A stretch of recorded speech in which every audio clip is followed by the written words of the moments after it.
This is still Too Many Movies, the podcast where we discuss DVDs, Blu-rays, and even the occasional VHS tape. I'm your host, Tal, and welcome back to another installment of Superman Summer, the summer of Superman. Chaos, hey, welcome back. Wow, it's been a week since the last episode. Isn't that crazy? So much has happened since then, right? I know, I literally turned black since then. I mean, just look at my PFP.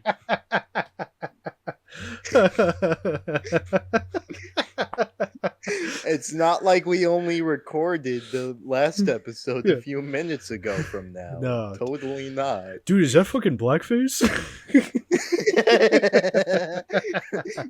No, I'm like an actual forest demon.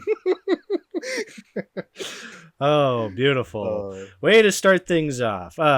So originally when I was planning Superman Summer, the summer of Superman, I was thinking, we have a couple of great episodes to start things off. We got the Fleischer cartoons, we got the Superman movies. I was thinking this would be the first episode where we'd finally be able to talk about the bad Superman media. But then obviously I rewatched Superman 2 and it did not go well as per last episode. But yeah, still, with that said, Superman 3, I really don't like Superman 3. Yeah, so far, because we have, obviously we're still in the middle of Superman Summer, the summer of Superman. I still have not yet watched a couple of the movies as of recording this. Superman 3 thus far is my least favorite Superman movie. It's really bad. I can't even argue against that. So like ever since I did first watch Superman 3, I never hated it as much as everyone else. And on my most recent rewatch, like back in April, I guess, I warmed up to it just a tiny bit more. Okay. But I will say that outside of the Lester cut of Superman 2, this is my least favorite of the original 4 movies. Yeah. By a good margin. It's so bad. Like, I'm going to be saying that a lot, but I guess to start things off, we got to talk about the opening, which, oh boy. So it's a bizarre opening for the movie, and I'm not just talking about the awful titles or the awful slapstick. It starts off immediately with Richard Pryor's character. So let's just get that out of the way. Richard Pryor is like the biggest name in this movie. I mean, obviously besides Superman himself. But Richard Pryor is the big like actor who's in this movie. This movie really wanted to bank on the fact that Richard Pryor's in it. And that's really bizarre as to why, because he really doesn't do a good job at establishing himself as like a likable or funny or charismatic character. I don't know why Richard Pryor is in this movie. I don't know why. That's my biggest thing. I did find out why. So I was looking through I didn't watch the documentary like I did for 1 and 2. I didn't have the time. Sure. But I did do some background research for Superman 3. Yeah. And I found out that I think on one of his stand-ups or interviews, Richard Pryor was talking about about his interest in Superman. Okay. And the Salkinds, who I talked about last episode, were like, hey, let's bring in Richard Pryor, okay, but that also kind of leads me to another point, which kind of leads me into the whole quality of the movie. Superman 3 is the most corporate of the first 4 Superman movies by far, because you look at the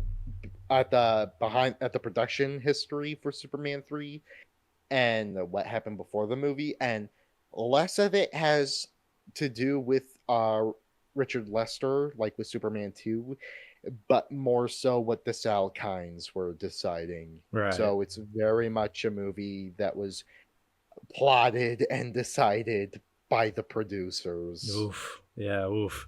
Yeah. No, I mean the implementation of the inclusion of Richard Pryor feels very corporate because it's such a random actor to throw in a Superman movie. Look, if he's a big fan of Superman, more power to him. I'm a big fan of Superman too. But like, I don't know, make him more of a cameo, or I don't know, just like a glorified side character at some point. I don't know. The fact that he's one of the main villains, but also kind of not. The fact that he's also kind of the pseudo main character. I mean, the movie literally starts with Right. him at the unemployment office, where he's doing his whole. I don't know. He's. It feels like they rolled the cameras and let him ad lib a lot of his lines because, well, he's Richard Pryor. He's the comedian. He's the funny guy. He can make any situation funny, you know. But it's like, no, you need a funny script, and you need to be, you know, look, he's one of the most celebrated comedians of all time for good reason. You know, you see some of his stand up. The dude is genuinely funny, but I don't think he had enough going for him in this role where he could just ad lib and it would be funny. You know, it's the same problem with the Right. 2016 Ghostbusters where they're like, all right, be funny. It's like, it's not that simple. You can't just do that. You can't just drop that on somebody. Um, Yeah, his whole arc is also just super weird in general because it's yeah. like, okay, so like he starts off as like this jobless bum who's Hmm. been defined as like a leech on the unemployment program Yeah. until he finds a computer program that he could join. And for some reason, he's super good at it to the point where he hacks it to get a buttload of money. Yes. The not Luthor main villain is yeah, the not Luthor main villain immediately finds out it's him because he drives with super rich and tacky shit like a Yeah. total buffoon. Yeah. And then he decides to just help the main villain's plan until it goes too far, I I guess. guess. I guess. Yeah. Yeah. There, like we said, there's like four villains in this movie. So it's Richard Pryor, technically, not Luther, played by Robert Vaughn. Good actor. He was in Bud the Chud. Great actor. Um, then his sister, who I completely forgot was a character. I forgot there. I remembered Robert Vaughn's character. I did not remember he had a sister character in this movie. Um, but I guess she's supposed to be the brains of this evil quadruple people, but I don't know. They don't really do a good job at establishing her as the brains. And then, Yeah, because the movie doesn't even have any brains. well, that's yeah, pretty much. And then they have the blonde bimbo assistant who's much smarter than she leads on, who's also not funny. Like, yeah, you have these four characters as your main villains, and they all suck. Like, I'm sorry, I love Richard Pryor, but he just sucks in this movie. Right. And, and even then, the weird part is that maybe, just maybe, he might be my favorite part of the movie, not in a Hmm. so bad it's good way, but in a so painfully unfunny way that it just loops back around to being interesting for me. Well, so here's my problem with the movie is that I didn't laugh once. And I'm not being hyperbolic. We're like, oh, I didn't laugh once at this comedy movie. Like, genuinely, I thought I was like sick or something. I mean, I was sick earlier this week, but I genuinely thought my brain was broken. Where I was watching this movie, and I knew that I could acknowledge there were jokes, and some of them were okay jokes, but I could not muster one single laugh. I was like, I got kind of worried. I was like, am I broken? Am I okay? What's happening? Why am I not laughing at this? Yeah, like that one Simpson episode where Bart Yeah. loses his soul to Yeah, yeah. Millhouse. Quite literally, it's the I know that's funny, but I'm just not laughing. Like quite literally what happened. I have no idea what was happening. It was Oh god. bizarre. That's how not funny this movie is. So, there's the opening, which is, you know, full of slapstick and, well, some of the worst implemented titles in a movie I've ever seen. You know how like the titles are at the bottom of the screen and like it's all blurry, and then the titles kind of awkwardly show up, kind of like the Star Wars crawl, but again, much worse looking. Right. Oh my god, they were horrible. I was like, what the fuck is this? This is in a Hollywood backed studio film. This was okay for 1983? And there's not even like anything that's like I don't even think Superman 3 is like a funny film at all. I No. just like it because it's so Yeah. painfully unfunny. That I find it fascinating. Yeah. Not funny, Fascinating. fascinating. I wish I was there with you. Just trust me. I love fascinatingly unfunny movies. I love the worst shit imaginable. I will laugh at it. I just can't with Superman 3. I seriously cannot muster one laugh or one enjoyability point towards it. It's just genuinely that that deserted of joy for me.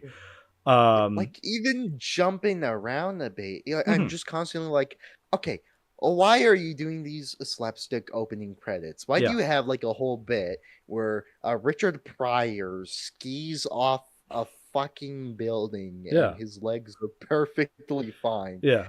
Why do you have this whole scene at a junkyard where a Clark Kent and Superman make brawl? Why do you have this whole scene with a fucking computer and the sister becomes part robot, part computer, I guess, and they play like a fucking video game where they're trying to shoot missiles at Superman as prevented as pixels. What are you doing? I'm only laughing because you describing them is far funnier than the actual movie is. Yeah. And we can also get to Superman 4 another time, but like Mhm. with Superman 4, I find that movie way funnier than 3 because it's just so actively sincere yet bizarre that it actually feels like an acid trip. Mm. Whereas 3 feels like an acid trip, but a very corporate and boring one. Well, 3 was when I discovered just how much of a hack Richard Lester is because there's no more Donner. Like, Donner is long gone, out the door. He's not here anymore. So, this movie has to depend entirely on the skills, quote unquote, skills of Richard Lester as a director. And the dude has no sauce. You know, it's genuinely, there's no style to this movie. Every shot was boring and just the most, it was genuinely so boring to look at. It was such a slog to get through, experiencing the complete no Richard Donner extras, no none of this. This was Richard Lester at on his own, and he delivered this. Yep. No ketchup, no mustard, no barbecue, no chipotle hot sauce, not even a drip of Worcester was brought to this movie. Yeah, it's so bad. It's so bad. Um, I'm just going through some of my notes here. I guess the shot of Clark going through the cop car and coming out Superman was neat, but even then, I still felt nothing watching it. That's the power of Richard Lester, baby. The villain is literally just a Diet Luthor because Oh yeah, Hackman hates Lester's guts, and they yeah, couldn't even use a villain from the comics. They literally had to make up an OC for this. yeah. So you explaining that Hackman didn't want to come back because he hated Richard Lester makes complete sense as to why he's not in this movie. Um, I guess, and same thing with Margot Kidder. I mean, she literally starts the movie like, "Oh, I'm going on vacation, by the way," and then you never see her until the very end. Um, Yep. yeah, so that makes sense. Yeah, they did. They couldn't come up. They could. I don't understand why they just didn't use another Superman villain. Yeah, they had to make up a different CEO character. I don't understand that because I mean, look, And no disrespect to Robert Vaughn. He's a fine actor. I like him, but he doesn't really do anything in this role that makes me like his character because he's not charismatic like Hackman was.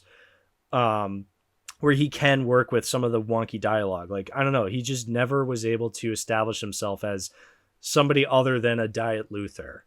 right. And the weirdest part is that, again, reading the behind the scenes, Ilya Salkind actually did pitch an original idea for Superman 3 that did use villains for the comics. Hmm.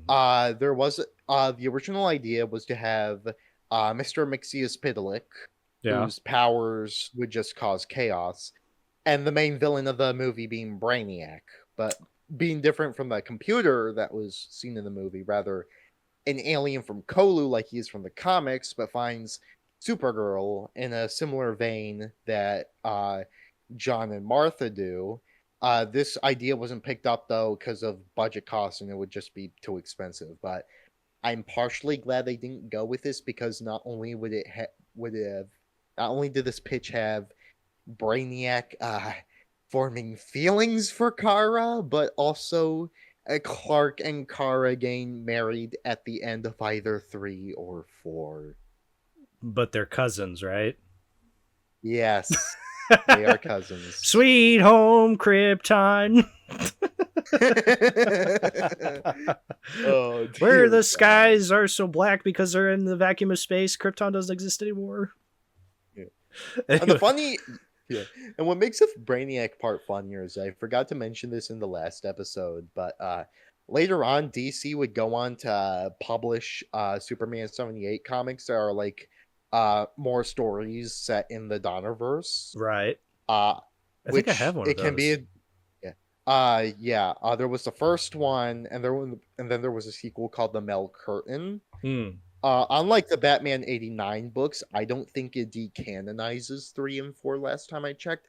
But also, the first one offers a very solid adaptation of Brainiac, which is why it's relevant to this discussion. Right. And as a side note, Metal Curtain has a very good take on Metallo. It's a very solid book, in my opinion. Yeah, because I remember I was going through posters for Superman 3, and there was a fan-made poster that kind of interpreted the main villains being Brainiac and Bizarro. And I thought, oh, yeah, that would make sense because there's literally a plot about computers in this movie.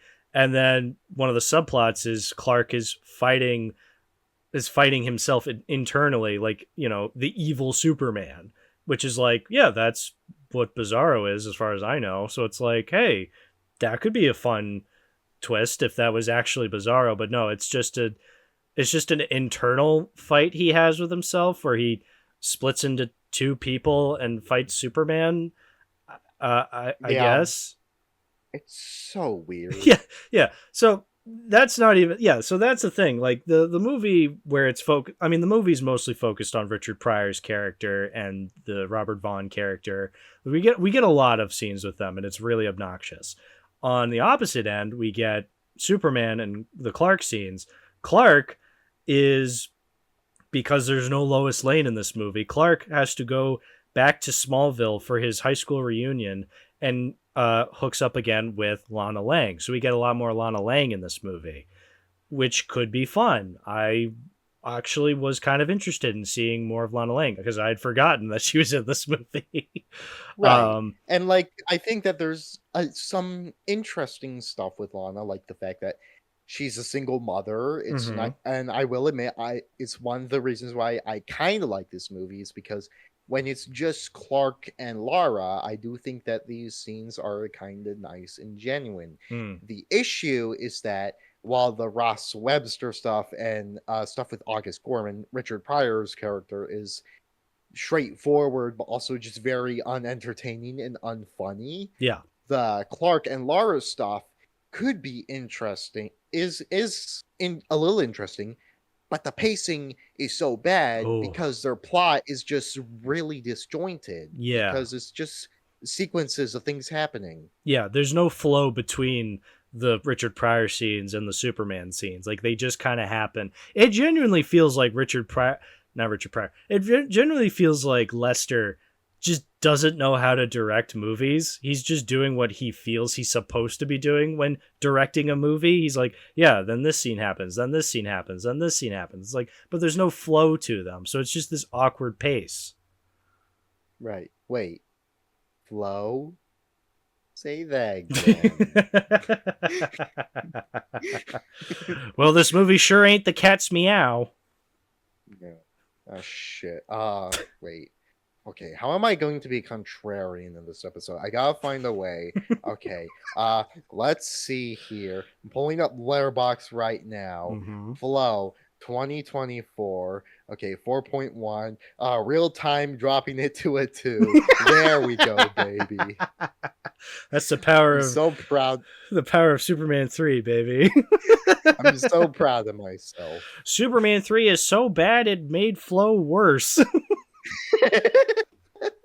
Two movies that have nothing to do with each other. What if I just keep it at like a 2 out of 10 on Letterboxd, and I only change it back to an 8 when the episode drops? Oh, please do. Please do. That'd be great. You know what? I'm gonna do this. Yes. Yeah. Yes. Let the contrarianism flow. Flow 2 out of 10 for the rest of the week, baby. This episode's not coming out for a couple of weeks, actually, so that makes it even funnier. Amazing.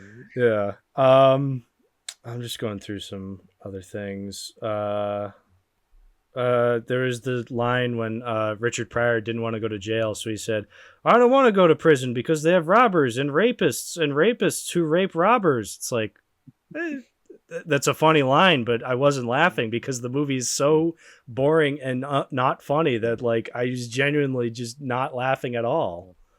I like this set of Webster's office, but like with the exception of Superman 4, it's pretty standard for these movies to have good sets. Yeah. Like the set design is good. That doesn't make it a good movie. It really doesn't. Yeah, because it just feels wasted. Like he has a ski resort on the top of the building in the middle of Metropolis. Like that's funny. Take advantage of that. It's just there, and no jokes are made about it, and it's a really funny concept of a billionaire having just a ski resort on the top of this building in, in like this contemporary climate city. Like that's funny. Do something with that, and they don't. Yeah, and like the only joke they use with it is again Richard Pryor skiing off the building and landing perfectly fine, and he's fine. It's like, oh, tell a joke next time, Richard. Like, what are we doing? I hate to be Doug Walker here, but pain equals funny. Damn it. Yeah, if anything. And then there's the scene, and that's like the that's like the big issue with the slapstick in this movie. Barely anyone reacts. Yeah, and I mean that in and of itself can be funny, but the movie doesn't make it funny. Like I don't know, just something about everybody just not reacting in the slightest, because it doesn't feel like the movie understands why it's funny. They're just, again, it feels like Richard Lester's just directing it because he feels like he needs to direct it this way. And so there's no personality to any of this. Right. It's just soulless. Yeah. Pretty damn soulless. Yeah. Again, waste of a ski lodge on the top of the building. That could be funny. I'm so mad about that. But yeah, then the movie kind of just drops the whole Clark and Lana angle to then make the movie about Clark becoming an asshole. Like, so now Superman is evil because, if I can remember this correctly, Richard Pryor is tasked with giving Superman kryptonite, and he shows up in a general's outfit, which is your profile picture, and he proceeds to, again, not be funny, as is tradition with this movie, and he gives Superman the kryptonite, and it does nothing until it does, and then it makes him evil. What in the Care Bears is this? Like, what the fuck? Yeah. He then goes on to ruin a Goofy movie because it's no longer the Leaning Tower of Cheesa. Hey, Max, look, it's the Tower of Cheesa. Oh, it's no longer leaning. Oh, we're busted. Could you step back a bit, Mr. Superman? You're out of focus. And then bro just goes to a bar. That's how you know he's evil. Yeah, this movie did give us the scene of him at the bar and downing some bourbon. It's like that's how I feel watching this movie. Haha, easy joke. Haha. Yeah. See, it's not that hard to make jokes, Lester. You just got to make them funny. That's the hard part. And I just remember Okay, well, first off, I realize this whole segment right now is just a bunch of babbling because Superman 3 is just not a good movie, and Right. there's no reason for us to, you know, go after scene because it's nothing. Yeah. But also, going back to the Brainiac comparisons, it's really funny because, fun fact, in like the third act of the film, the computer that they build that does anything that Richard Pryor wants it to do, allegedly, shoots a bubble wrap shield at Superman that he struggles with. Yes. I think this is like a reference to the fact that Brainiac can form a force field around himself in the comics, but yeah. Just make it Brainiac. So they couldn't because it was too expensive to make it Brainiac. Like, yeah, they have access to the Superman character, but not the Superman Rogues Gallery. That costs extra. I don't even fucking know. I know. Like, most of these movies just use OCs for their villains, and I hate it. Yeah. For the past few years, it's just been Lex, Doomsday, One Time, and Zod. Yeah. And I hate the fact that, I know I talked about Gunn's film before, but I hate the fact that I still hate the fact that Gunn's movie is kind of doing the same thing with like fucking the Hammer of Baravia, but at least, and maybe Ultraman, but at least I'm kind of hopeful for the fact that Ultraman will be Bizarro, or the fact that Metallo was in a lot of the narration stuff. I'm hoping he's in the movie, but for years we got literally nothing. Yeah.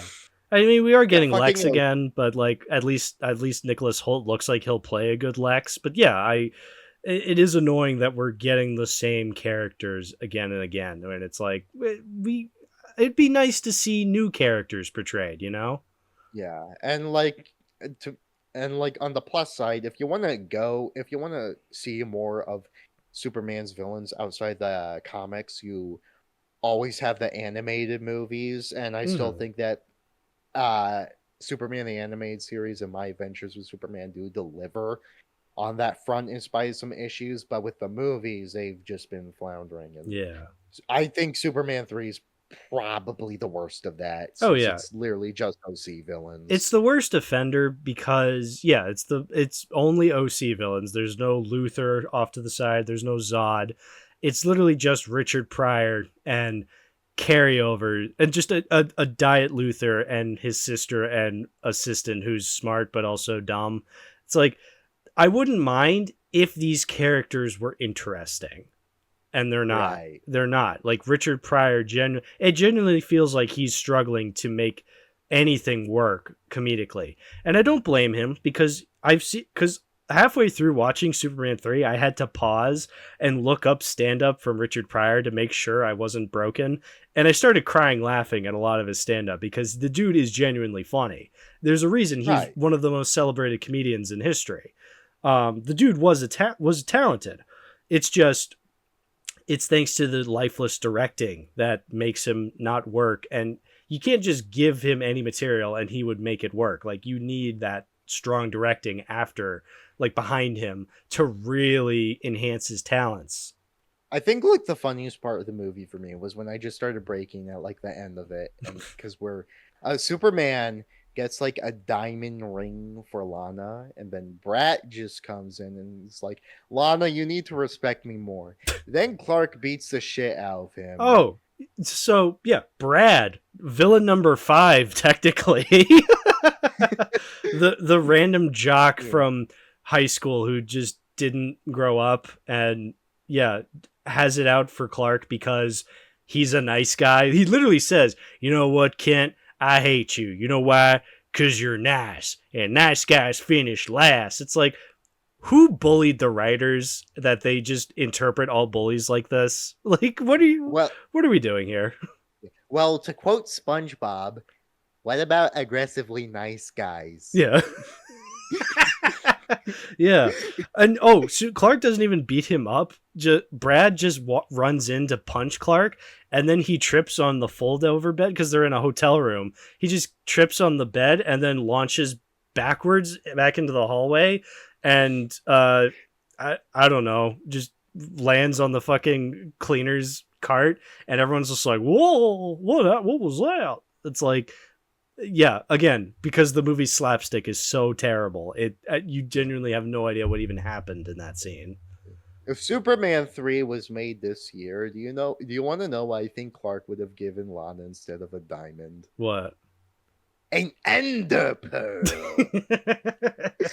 Flint and steel. I even wrote down for my Letterboxd review before. If this movie was made today, Clark would have given Lana a diamond sword instead of the ring, and she'd just go, "Do you like my sword, sword, my diamond sword? You cannot afford for my diamond sword, so even if you could, I have a patent." I'm not joking. That is genuinely funnier than anything in Superman 3. Oh, yeah, no. Can we maybe talk the about... real No, go ahead. maybe the real Superman 3 was the big old red ones we made along the way. I think Superman 3 is a level 4 naughty lister.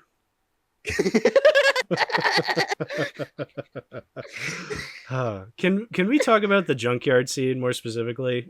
Because Yeah, I get it. You want to have... So I get why they...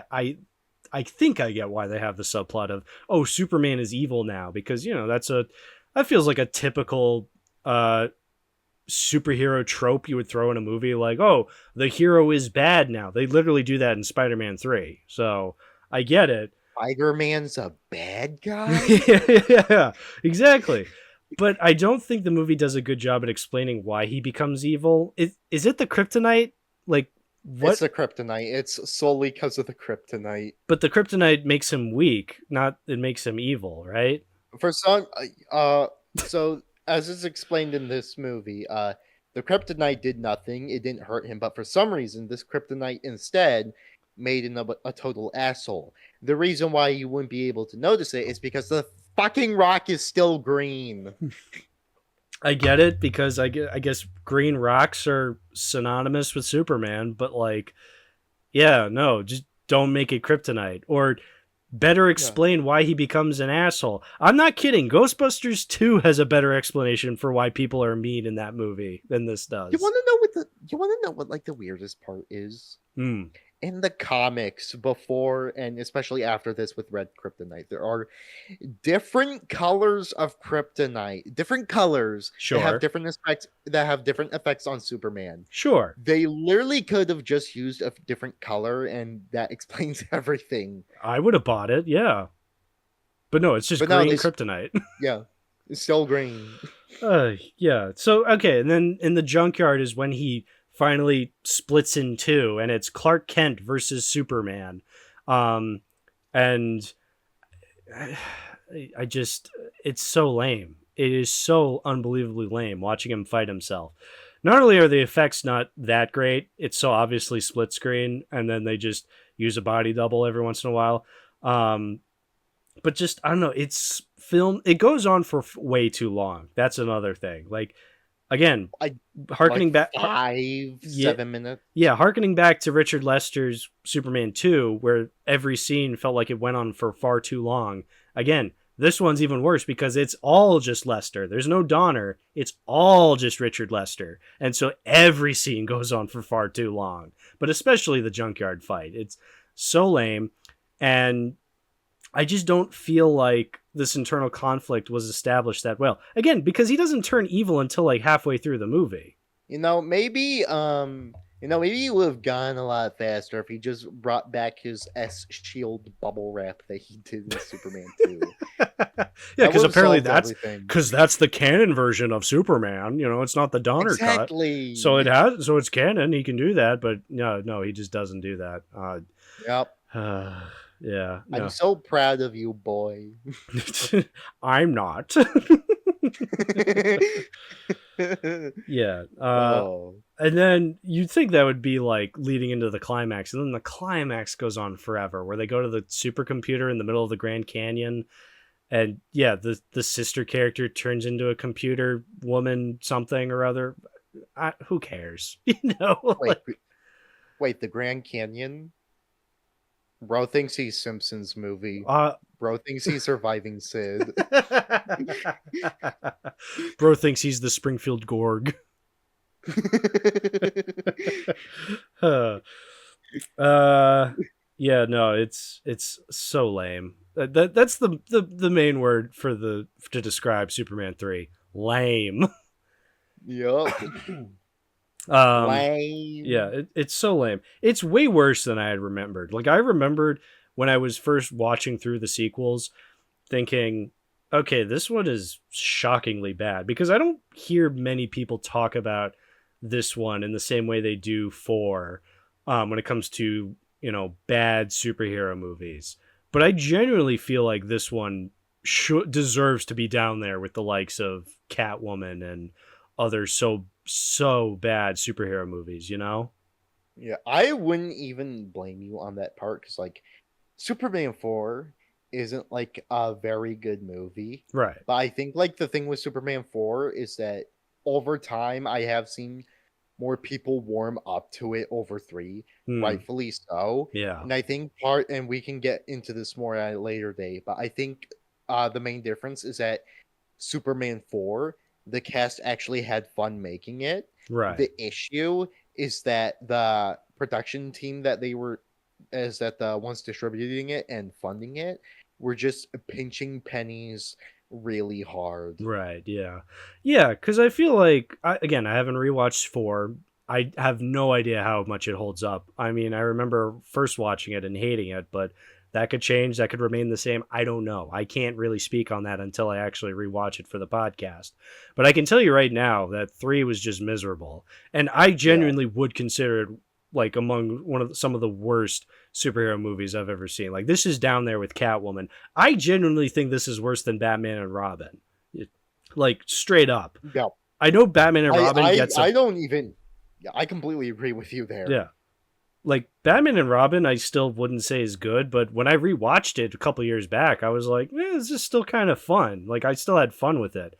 I genuinely cannot find anything to enjoy in Superman 3. It is quite literally one of the most corporately controlled movies that I have ever seen. I think that's fair to say, yeah, because just nothing about it made me laugh. I can acknowledge some jokes. Like, yeah, like I said, there's a scene where Richard Pryor is, like, I don't know, finagling with some computers, and he's making stuff around the world go wrong. And, like, there's a scene where people are crossing the street, and then the street lights are kind of getting all fucky. And, like, you see a scene of, like, the crosswalk characters on the crosswalk signs, like, get up and start fighting each other. It's like, that would be a slam dunk joke in any other movie. That would have me on the floor rolling from how funny that is. And I was nothing but stone-faced while watching this movie. Yep. And somehow this is still not my least favorite Superman movie. I still think Supergirl and Returns are worse, but BVS too, but yeah. Superman 3, yeah, it's bad. It can be a patience tester for a lot. Yeah. I've grown used to it, but that's fair. Yeah, no. So as is tradition with these movies, the DVD wasn't working. So I had to look this up on HBO Max and watch it. And the subtitles weren't working for the HBO Max version. Like, I clicked on English subtitles and it kept playing, like, I don't know, the French subtitles or maybe Russian. I don't know. It was playing not English. And also the sound mixing on this movie is so bad that it was so hard to understand what characters were saying. And again, there was no subtitles, so that made it extra hard to figure out what people were saying. It was just a bad experience. I hate this movie so much. And if we're talking about physical releases, I'm sad to report the 4K release for Superman 3 is kind of lame in comparison to the first 2 movies. I'm sorry. I mean, I'm not shocked by that in the slightest. Yeah. So first off, there's like the description on the back that I do actually want to read. Oh, please. Meet Gus Gorman, Richard Pryor, a naive computer programming natural. For him, a keyboard is a weapon, and as a result, Superman faces the microelectronic menace of his life. Oof. Christopher Reeve reprises his signature role, deepening his character's human side as Clark Kent sees Lana Lang and Annette O'Toole as a Smallville high class reunion. And when the Man of Steel becomes his own worst enemy after exposure to kryptonite, here's the big one. Reeve pulls off both roles with dazzling skill, relive Superman 3 with all its heart, heroism, and high-flying humor. Wow. This person who wrote that obviously graduated from the lying school. The Lion King, if you will. The Lion King. Oh my God. Yeah, no. That makes it sound kind of interesting, but that's not what happens in the movie. What happens in the movie is boring. Yeah. And on top of that, what do we have in terms of special features? Commentary by executive producer Ilya Salkind and producer Pierre Spengler. I've said this before. Fuck the Salkinds. And also on Blu-ray, just the documentary for Superman 3, a few deleted scenes, and the theatrical trailer. None of the shorts or extra movies that Superman 1 and 2 had. Nothing fun. Super lame. Nothing fun. Nothing fun. That just like the movie. Nothing fun. Yep. Produced by the Salkinds, more like the Saul Means. More like the Salt. Ooh. I hate that movie too. Yeah. So, this is still staying in my collection because it is still part of my treasured Superman 4K collection. Fair Love enough. this thing a lot. And I wouldn't mind rewatching Superman 3, but if I had the choice of owning it by itself on 4K, fuck no. It's not.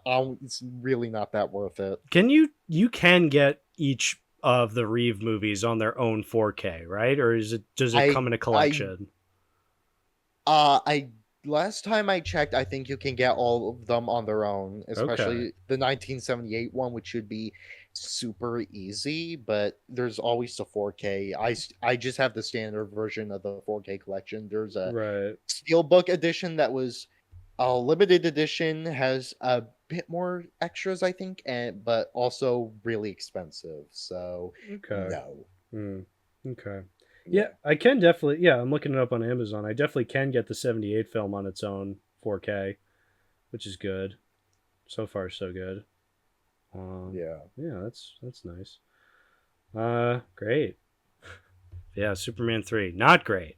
Very lame movie. Yeah, I like, again, I would love to see this as a so bad it's good or a so bad it's fascinating kind of movie. I could go the rest of my life and never watch this again, and I'd probably be all the better off for it.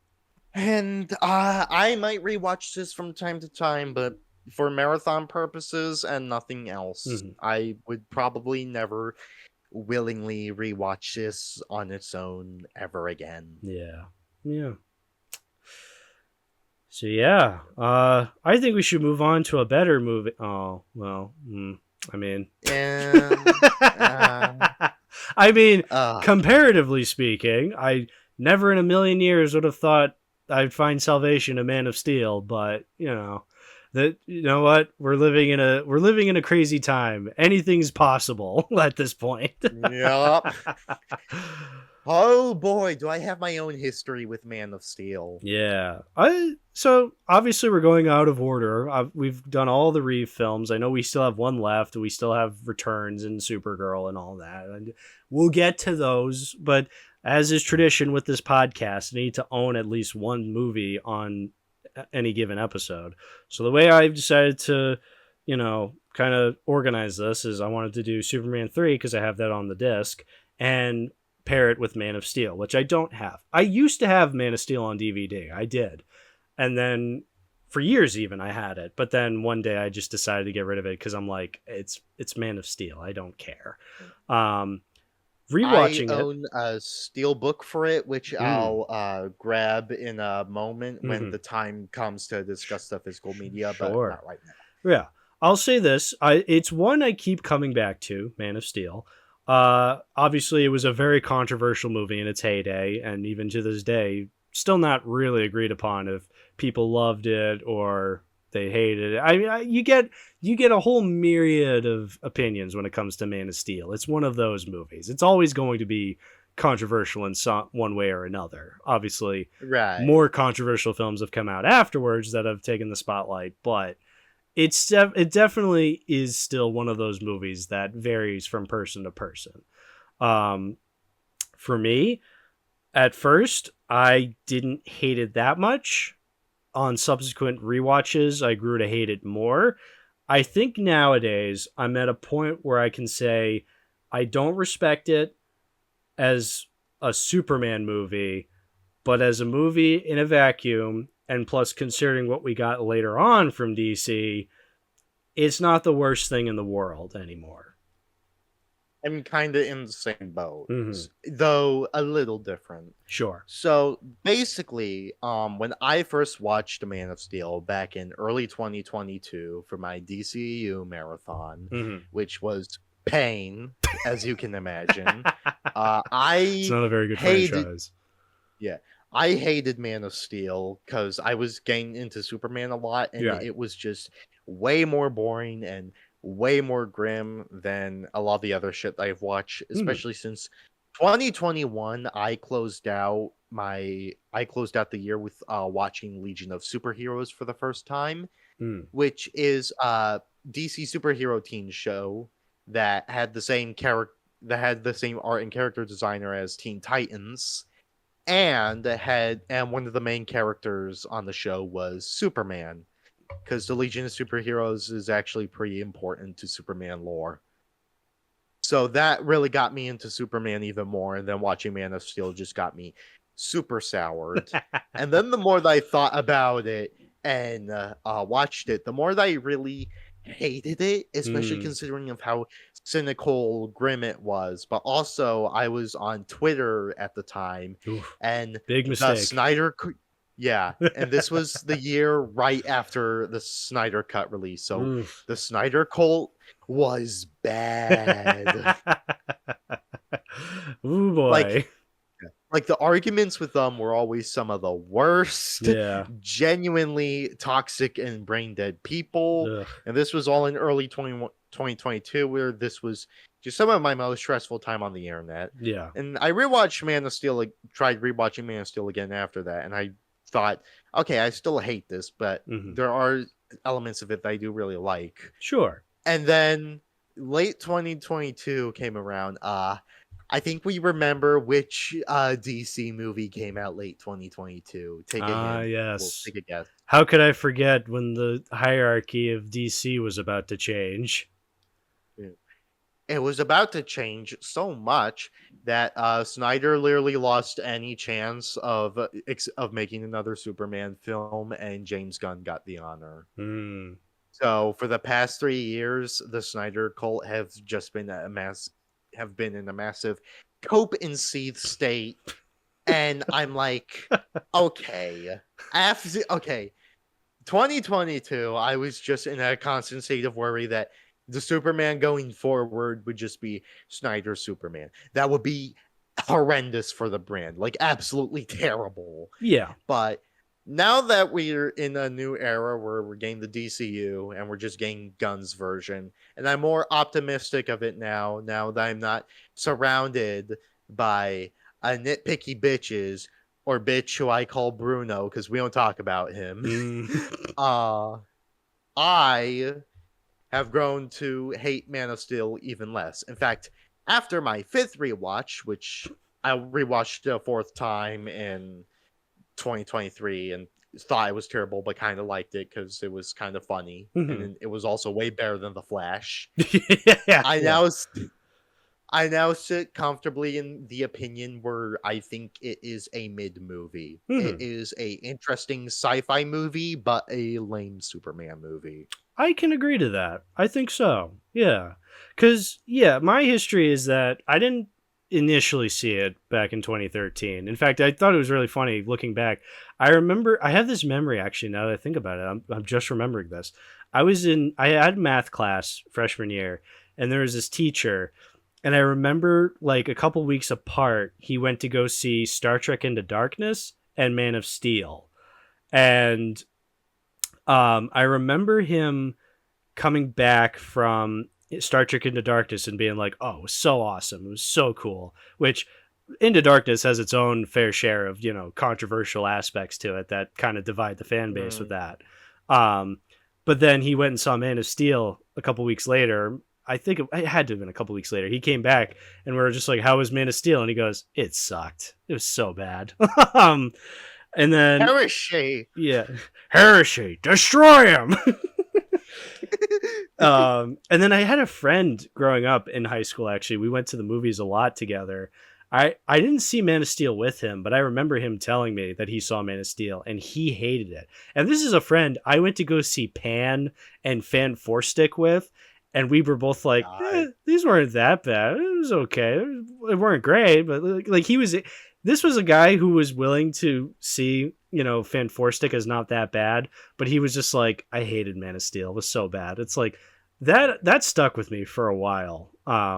Whenever thinking about really Man of Steel. Weird. Yeah. Because I do think with like Fan Four Stick, it's like, okay, if Snyder directed this, you guys would be glazing the shit out of this, and it's absolutely something that Snyder would direct. Undoubtedly so. But yeah. also, Fan Four Stick is way worse than Man of Steel. Oh, incredibly so. Fan Four Stick. Oh my god. Yeah, no, it's one of those. It's one of those superhero movies where you're like, what were they thinking? Yeah. It's like this ain't your grandma's Fantastic Four times infinity and the toilet. Yeah, this is nobody's Fantastic Four, in fact. Yeah. But yeah, Man of Steel, I never really saw in theaters or grew up with it as a kid. Right. It was always kind of a cryptid to me. Everything else about the DCU, I kind of got a picture of. I watched Suicide Squad once as a kid. Thought it was kind of lame. Yeah. I never watched BVS. Yeah. I only heard about how my stepdad hated it. Wonder Woman I did watch as a kid. I liked it back then, but I soured on it as time went on. Yeah. Justice League, I've only heard from my stepdad how crap it was. But then after Justice League, I then went to see the other DC movies in the theaters with my family. I saw Aquaman. Epic. I saw Shazam. Genuinely good. I did not see Birds of Prey. That was because I was too occupied with Sonic before COVID. I mean, yeah. Did anybody see Birds of Prey in theaters?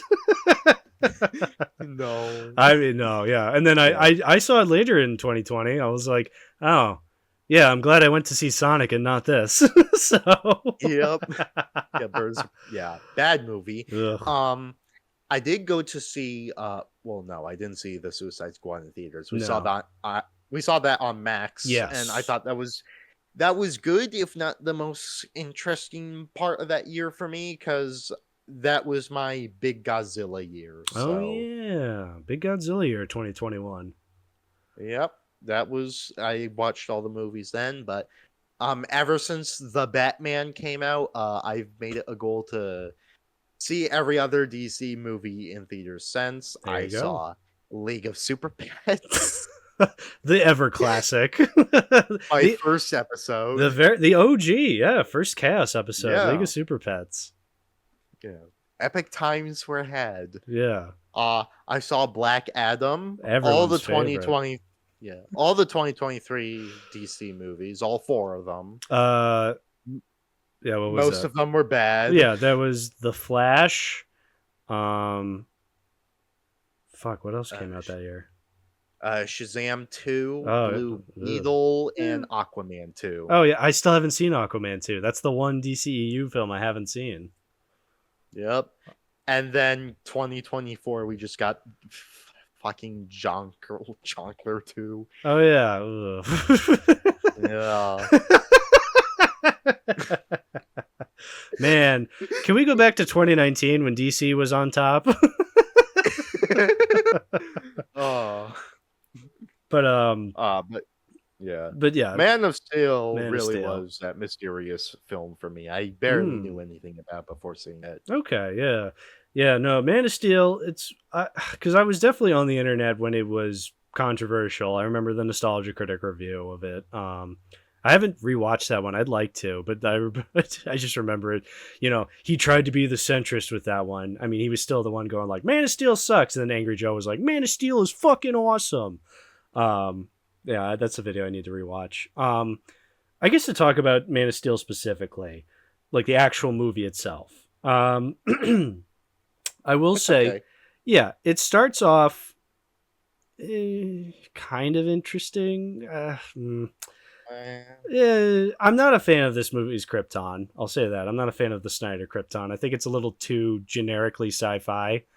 Yeah, like it, and it's filmed obnoxiously, like especially during the action sequences.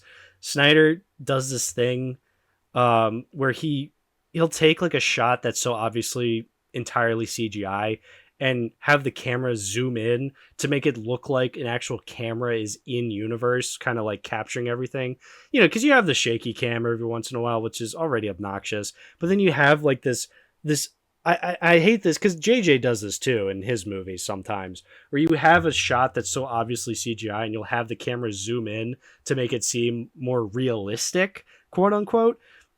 And it's so obvious what they do. And Snyder does it like several times in the beginning, and then he does it several times throughout. It's like, okay, it'd be bad enough if it was just once or twice, but the fact that it happens like 10 or 20 times, it really got obnoxious because it's like, I know this is entirely CGI. You're not fooling anybody. Like this shot is nothing. It does not add anything to the style of the movie. Yeah, and then also going back to Krypton, like you mentioned, like so much of it is just like these really boring mountainy green landscapes. Like Very don't really brown. scream as like nothing like foreign or mystical. Yeah. Like unlike other Kryptons. Yeah. Just really bleh. Yeah, there's some cool shots where like you see the sunset and it's like, oh, that looks kind of like he's paying homage to Apocalypse Now, but like, why are we paying homage to Apocalypse Now? This is a fucking Superman movie. I guess because Apocalypse Now came out the same year as the original Superman, but like, it's just a really weird, bizarre homage. If anything, it looks cool. It just doesn't really do anything for the story. Yeah. We also get to see more of the council being idiots. Yeah, that with their fucking like their fucking train track helmets or whatever. Like what the fuck is this? What the fuck is going on with the costuming there? What makes it like super weird, especially since like so this Krypton is on the brink of destruction because these morons have been mining their own planet for energy. Yes. Even though theoretically they have the means for space travel. Right. And but Snyder didn't think about that. Yeah, and Jor-El was like, we should do an evacuation, and they're like, and like it could effort. Yeah, and it's like you could do an interesting commentary about how Krypton is just actively destroying its own planet for its own resources, like how a lot of rich people on Earth tend to do. Sure, but because like the Absolute Superman book that's been going on right now has been doing this commentary with Krypton and is really fucking good there. But in Man of Steel, this is all in the opening, so there's no room for commentary. It's just establishment. Yeah, and also like there's this really obnoxious part where where Jor-El is like he's trying to explain to them like, oh, we can save Krypton's future. And they're like, are you suggesting we should evacuate the whole planet? And Jor-El goes, no, everyone on this planet's already dead. It's like, oh, great. I'm glad this. What an optimist Jor-El is. Everybody's already dead. Like, all right. It's like it's like poetry. It rhymes. Yeah, but that's kind of what this movie is. It's just like darker, edgier, grittier Superman. Like, oh, everyone on this planet's already dead. It's like, great. Real optimistic. Yeah, and before going into that, isn't Jor-El played by Russell Crowe here? Russell Crowe, yeah. Or as I like to call him, Muscle Crowe. Jessica Shrimpson. He is so Muscle Crowe is Jor-El, And yeah, but then yeah, that doesn't really go anywhere because then Zod comes in and Zod's doing a coup and he's trying to take over. And yeah, I Zod, also think that Russell Crowe's really boring in the role. Like, I'm yeah, sorry. Crowe does not emote at all. he doesn't. Yeah, that's the thing. I get what Snyder's going for. He's trying to make these characters ultra serious, which is fine. Not really, but like it's fine if that's what they're going for. Fine, I don't care. Make them serious, but the seriousness doesn't translate. If anything, it makes the characters seem like they're bored. So like the actors do not seem like they give a shit about the role. Michael Right. Shannon not included. I think Michael Shannon is able to kind of outshine from there. But yeah, Muscle Crowe doesn't really make it work. Like I think because I know Muscle Crowe can be a very good actor. He literally won an Academy Award for Gladiator, but I don't think he's able to really translate to like being this ultra serious Jor-El. I think he comes across as more Yeah. bored than anything. And I think most of it is because of Zack Snyder's direction. Oh yeah. Because one thing I hold a grudge against Man of Steel is that so many people, including myself at one point, are like, "Grr, gritty, serious Superman is so bad." But I'm like, you can do gritty and serious stories with Superman. The issue is that, well, part of it is Man of Steel scripting, but I think the Yes. even bigger issue is that all the actors and actresses are just so bored. Like, Yes. what makes the other series Superman stories so interesting to me is some of the raw emotion or the angst behind them. Like Absolute Superman, that's a really good example where a lot of the time Clark is someone who wants to help but is ultimately mostly kind of a brooding mess, Hmm. considering that his only companion is a remnant AI from his planet who's more obsessed with protecting him like a child than actually letting him help people and Earth, who he's worried that if the Lazarus Corp keeps on going about their business, they're going to destroy Earth. Clark in this movie is just constipated. Oh yeah, yeah. We got to talk about the elephant in the room, and that is Henry Cavill as Superman.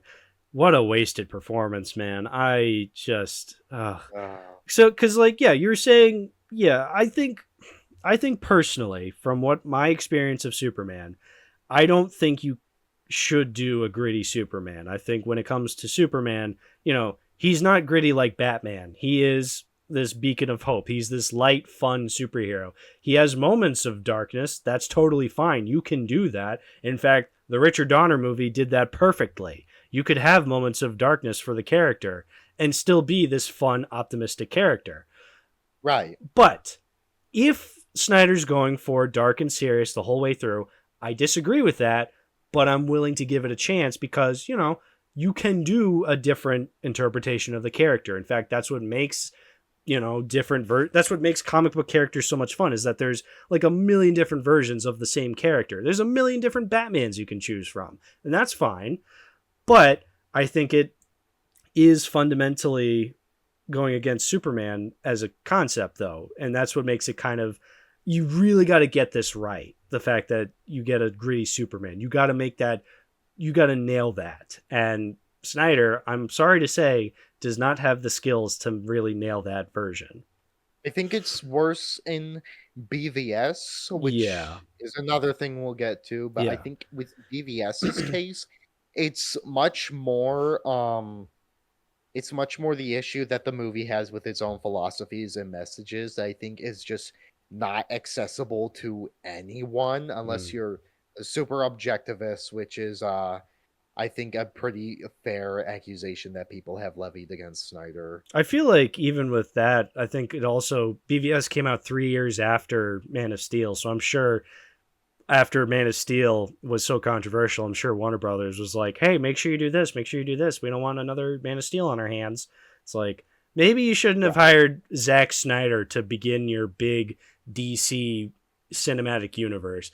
And I mean, was that even the main goal with Man of Steel to make a brand new universe with this character? Because that doesn't feel like that's what they wanted to do.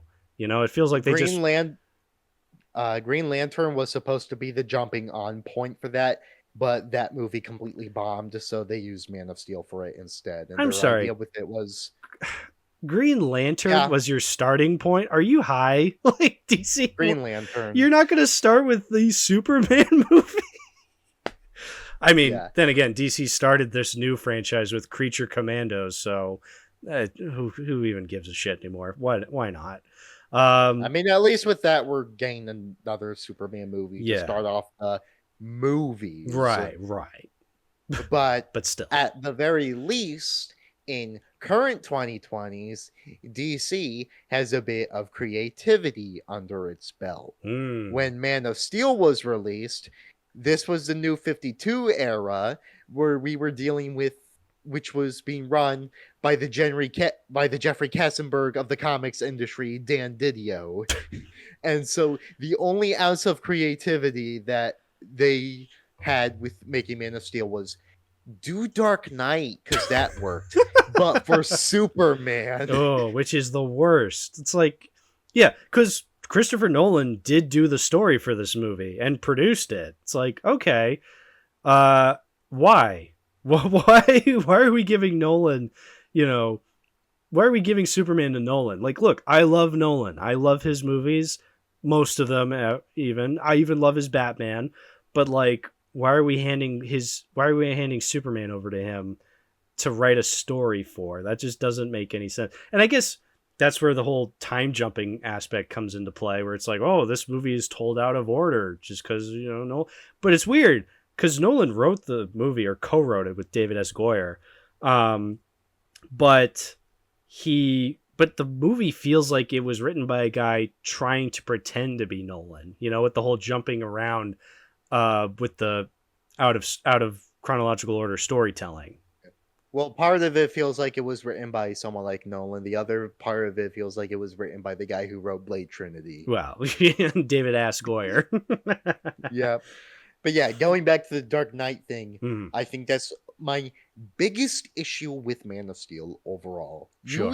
If you asked me as a teen what I thought my biggest issue with Man of Steel was, it was going with this gritty direction for Superman. But nowadays, inherently, I don't think that's the issue. Like you said, it's something you can fundamentally disagree with, but but you can still pull it off. It just takes a lot of talent and creativity. Absolutely. If you asked me what my biggest issue with Man of Steel is nowadays, it is so uninspired and cliched. Yeah, I mean, not only are we doing a similar story as Superman 78, because again, it's, we're on Krypton, we send him off to Earth, now he's Superman. It's like basically the skeletal plot of Superman 78. But again, we're adding in all this dark and grittiness that Snyder thinks looks cool, but only thinks looks cool in the same way that Richard Lester thinks that this is how you direct a movie. I'll give Snyder this. He's not as bad as Richard Lester. I think I can at least identify a style that Snyder has, but yeah, no, he does not have the skills to really make something truly inspired. SMH, Hal using style arguments in the big 2025. It's a picture of the old guy.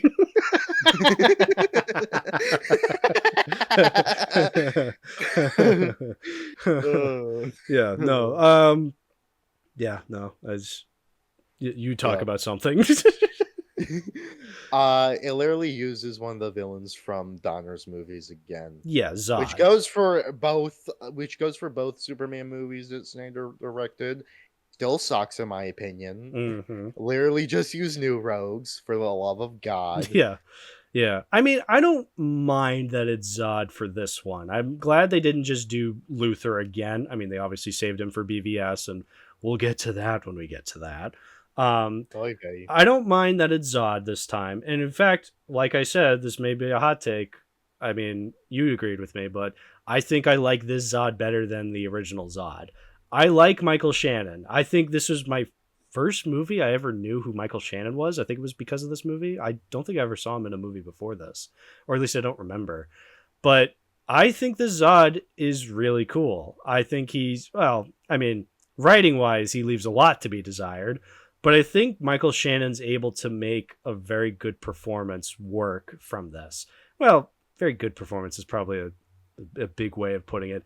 It's an entertaining performance. I think because everybody is so goddamn constipatedly boring that, yeah, I'll take him screaming, "Heresy, Destroyer!" You train on a farm. I will find him. And that's like the big thing with Zod. Michael Shannon's performance is the best part of the movie. Absolutely, no doubt, no contest. Yeah, and even if Zod's writing leaves stuff to be desired, I think it is somewhat interesting that they at least try to give some motivation to him and flesh out his relationship with Jor-El. I think that's something that could be interesting. Yeah, there's some lines where he's arguing with Jor-El that were really cool, especially when like it's the computered version of Jor-El, like the years later Jor-El, where he's like a simulation, and he's just like, and I'm arguing with a ghost. It's like, okay, that's kind of cool. This is like the one Snyder movie I've seen that has gotten the closest to Toxic Old Man Yowie. I mean, it's better than BBS. Oh, but yeah. I think my main issue, even though there is some potentially cool stuff with Zod, there's also some areas where he flounders, which is why I'm really not a big fan of Zod. Sure. But to compliment him in one area, I think he has my favorite scene in the movie, hands down. It's the one where the whole world goes black and he shows up on the TV. And he warns everyone of Superman's existence and demands that they bring him in. But that's not the part that I find so cool. Is when he says he hides among you and he may pretend to be one of you, but he will never be one of you. And it's like, especially after rewatching My Adventures with Superman for the craptillionth time, like I already have. They do something similar with Brainiac, and I'm not going to say which is better. I think both that scene and what they do with Brainiac in that show is equally effective, but it just hones in that one aspect of Superman that I really love, just that loneliness that he really feels of looking human and trying to fit in, but ultimately just feeling alone, which is why having that support system with characters like Lois and Jimmy is so important. Right, yeah. See, yeah, I feel like that is effective coming from the villain, the whole like, oh, he will never be one of you. I will say with that scene, it is cool. I like the visual of it's like kind of coming in on the TV or the phones, and you can like barely make out what he looks like because the visuals are all kind of crispy. I will nitpick though. I'll put up my actually. Why is the audio so crisp and clear though? Well, you see, Jack, sir, I think they're on to us. Let's get out of here. But no, seriously, I think that is a cool concept for the villain. Like, he doesn't believe that Superman could be one of them. I think it would be far more effective if he was the only one saying that and not Jonathan Kent also saying that. Oh, guys. The other big elephant in the room. The maybe. Jonathan. I hate you. Oh, yes. Let's talk about the Pa Kent stuff in this. Oh, boy. Yeah, so the maybe scene might be one of the most controversial moments in Man of Steel. That and the neck snapping, but we'll save that for later. Yeah. The maybe scene. It's when Clark is on a school bus. He's on a short bus, by the way, which... okay. Anyway, so I don't know what happens. Like the tire blows up and then they just kind of crash off the bridge. It's done so very conveniently. They just like fall into the river. And so then Clark saves everybody. He like pushes the bus back up onto dry land. Yeah, like he's doing an inherently good thing, which is kind of different from what the 1978 movie does, isn't it? Yeah, because in the 1978 movie, it just shows him he's showing off that he can run fast, which, yeah, he's showing off. No, here he's doing an inherently good thing. He's saving lives, to which John, to which then, he's not even being scolded out by the friend's mom. Like, the mom's just like, he saved them. It was an act of God, Martha. It's like, Yeah. is this a scene? Is this a scene where the mom's supposed to be like, he's a freak? Because she never says that. She's just like, thank you for saving my son. Yeah. Which, side note, the amount of references this movie makes to God and Christianity is so fucking obnoxious. Yeah. Especially considering like the whole history of Superman and him being his creators being Jewish, him literally being an immigrant, and his own story being more similar to Moses than Jesus. Right. Like, even the 1978 movie kind of made this mistake, but for the love of God, Superman isn't Jesus. Stop doing this shit. And look, if you're gonna have him be Jesus, fine, but make the comparisons more subtle than just him flying out into the space with his arms in a T-pose, going like, "Look at me, I'm Jesus." It's like, tone it down, please. Like, this is why the 1978 movie is still my second favorite movie of all time, in spite of this element. It's because it's easily ignorable. Yes, exactly. So, yeah, and then obviously Pa Kent goes up to Superman on the swing. No, he's on the pickup truck, and he's just like, what was I supposed to do? Just let them all die? And John goes, maybe. Yeah. Look, I get it, and I will admit, sure, does he have all the answers? No. And I get it. That's what the movie's trying to get across, that he doesn't have all the answers. He's just as in the dark of what Superman's point of being on the planet is as Pa Kent did in the 78 movie. But the movie does a terrible, terrible job of explaining that by just having John Kent go, maybe. Yeah. And you could do more with that, but what makes it even worse, final nail of the coffin, is because of John's really stupid reasoning for this. Yes. In 1978, John's concern with how Clark uses his powers is because of the potential of people taking him away, using his powers for selfish reasons. Right. In like a moment like that, it's skeptical and sort of cynical of the government and how humanity works, rightfully so. But there's still a realistic aspect to it, which makes the movie feel grounded, yet hopeful with all the Superman stuff. Right. With Man of Steel, it's just the world's not ready for you yet. And it's like,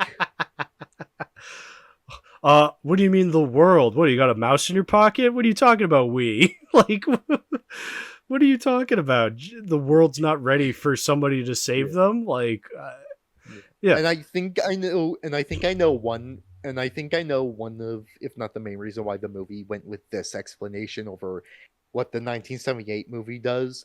It glamorizes the military a lot. Welcome back, Michael Bay. You will never be Michael Bay, Snyder. And it's just so weird looking at it, because so many Superman stories, including most recent media, are just extremely critical of the U.S. military. Hell, one of Superman's main villains, Metallo, and another one, General Sam Lane, are fucking critiques of the military. They are specifically written to be critiques of the military.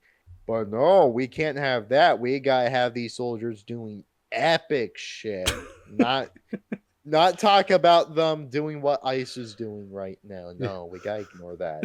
You call that a knife? This is a knife. Yeah, no.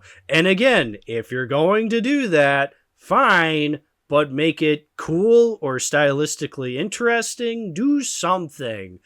They don't do that. They really don't. It's really, really boring what they show.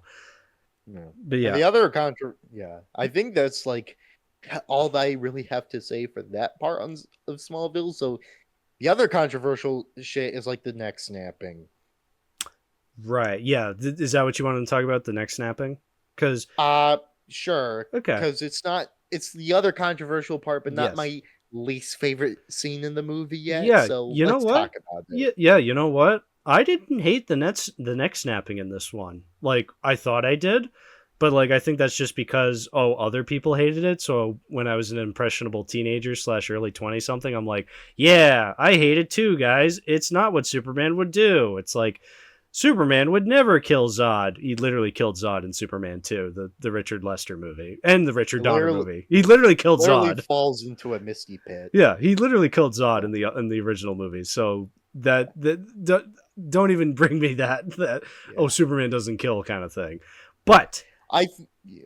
I will say I think it is still a very awkward scene because he can't just move his head to the left. He has to snap it. Like that's what stops him. It's awfully convenient.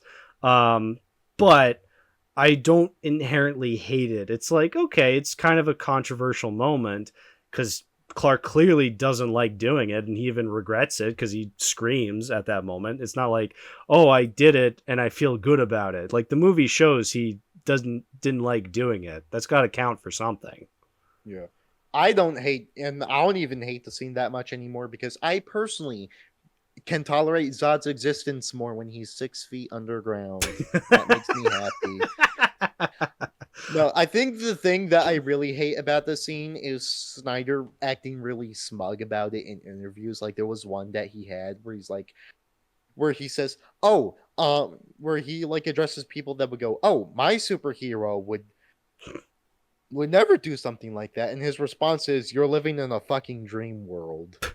Yeah, because superheroes don't exist. So of course I'm living in a fucking dream world when I'm talking about my fucking superheroes. Like, what?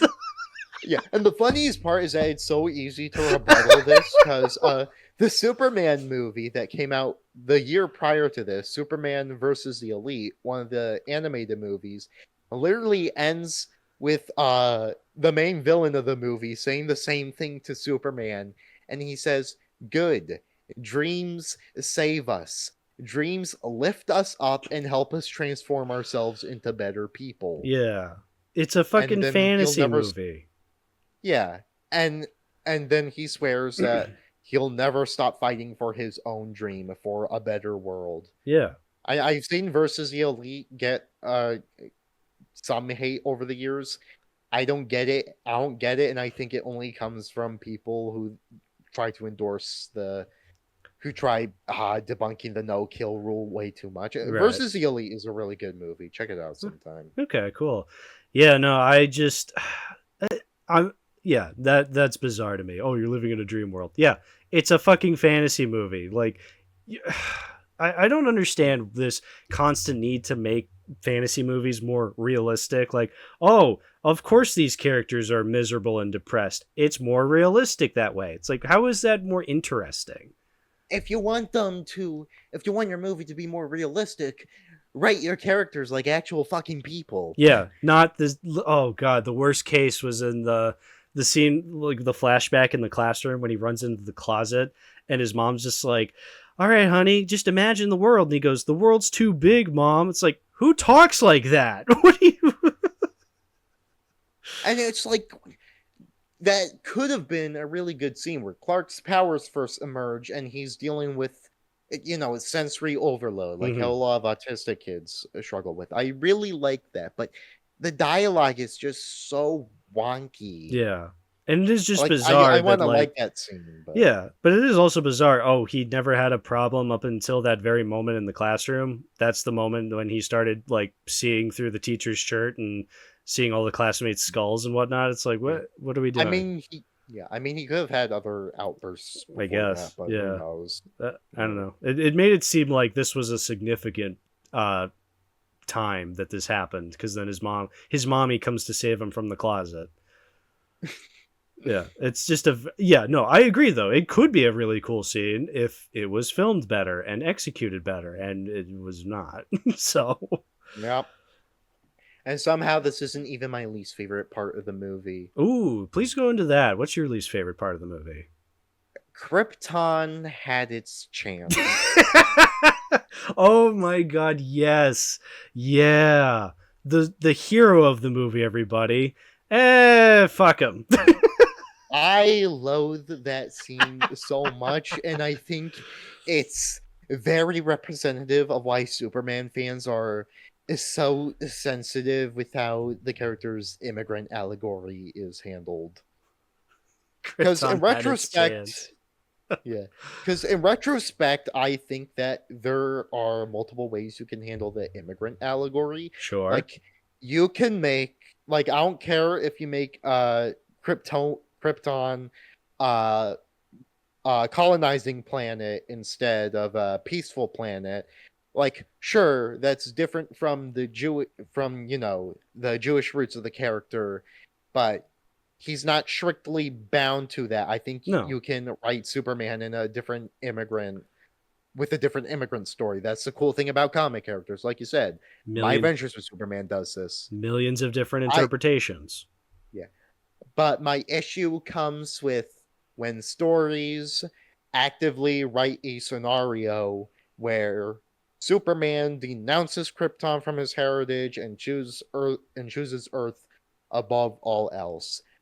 I think that is extremely tasteless to the allegory of the character and what he was initially supposed to stand for. Which is weird because the movie is obsessed with making him this godlike character, and he's only a god because of his Kryptonian heritage. So, like, wouldn't he want to embrace the Kryptonian aspect more than the Earth aspect? Like, what? Like, yeah, it doesn't even make any sense. Like, what are we actually doing here? Yeah. For me, the best versions of Superman are always going to be the ones where the stories manage to find that perfect balance between his Earth heritage and his Krypton heritage. Yeah. Again, My Adventures with Superman. Fantastic example of this. But I think another reason why this movie went this direction is because, well, it's titled Man of Steel. You might initially think, okay, they're taking this route because, The Dark Knight was named The Dark Knight. So it's a different name for the superhero that we know of. Yeah. Yeah. But I think there was another reason it was called Man of Steel.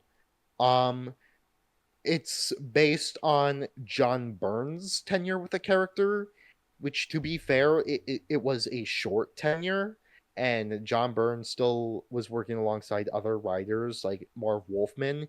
He was not as detrimental to the Superman mythos as many people would believe, with the exception of one story, his Superman origin story that he wrote for Post Crisis called Man of Steel.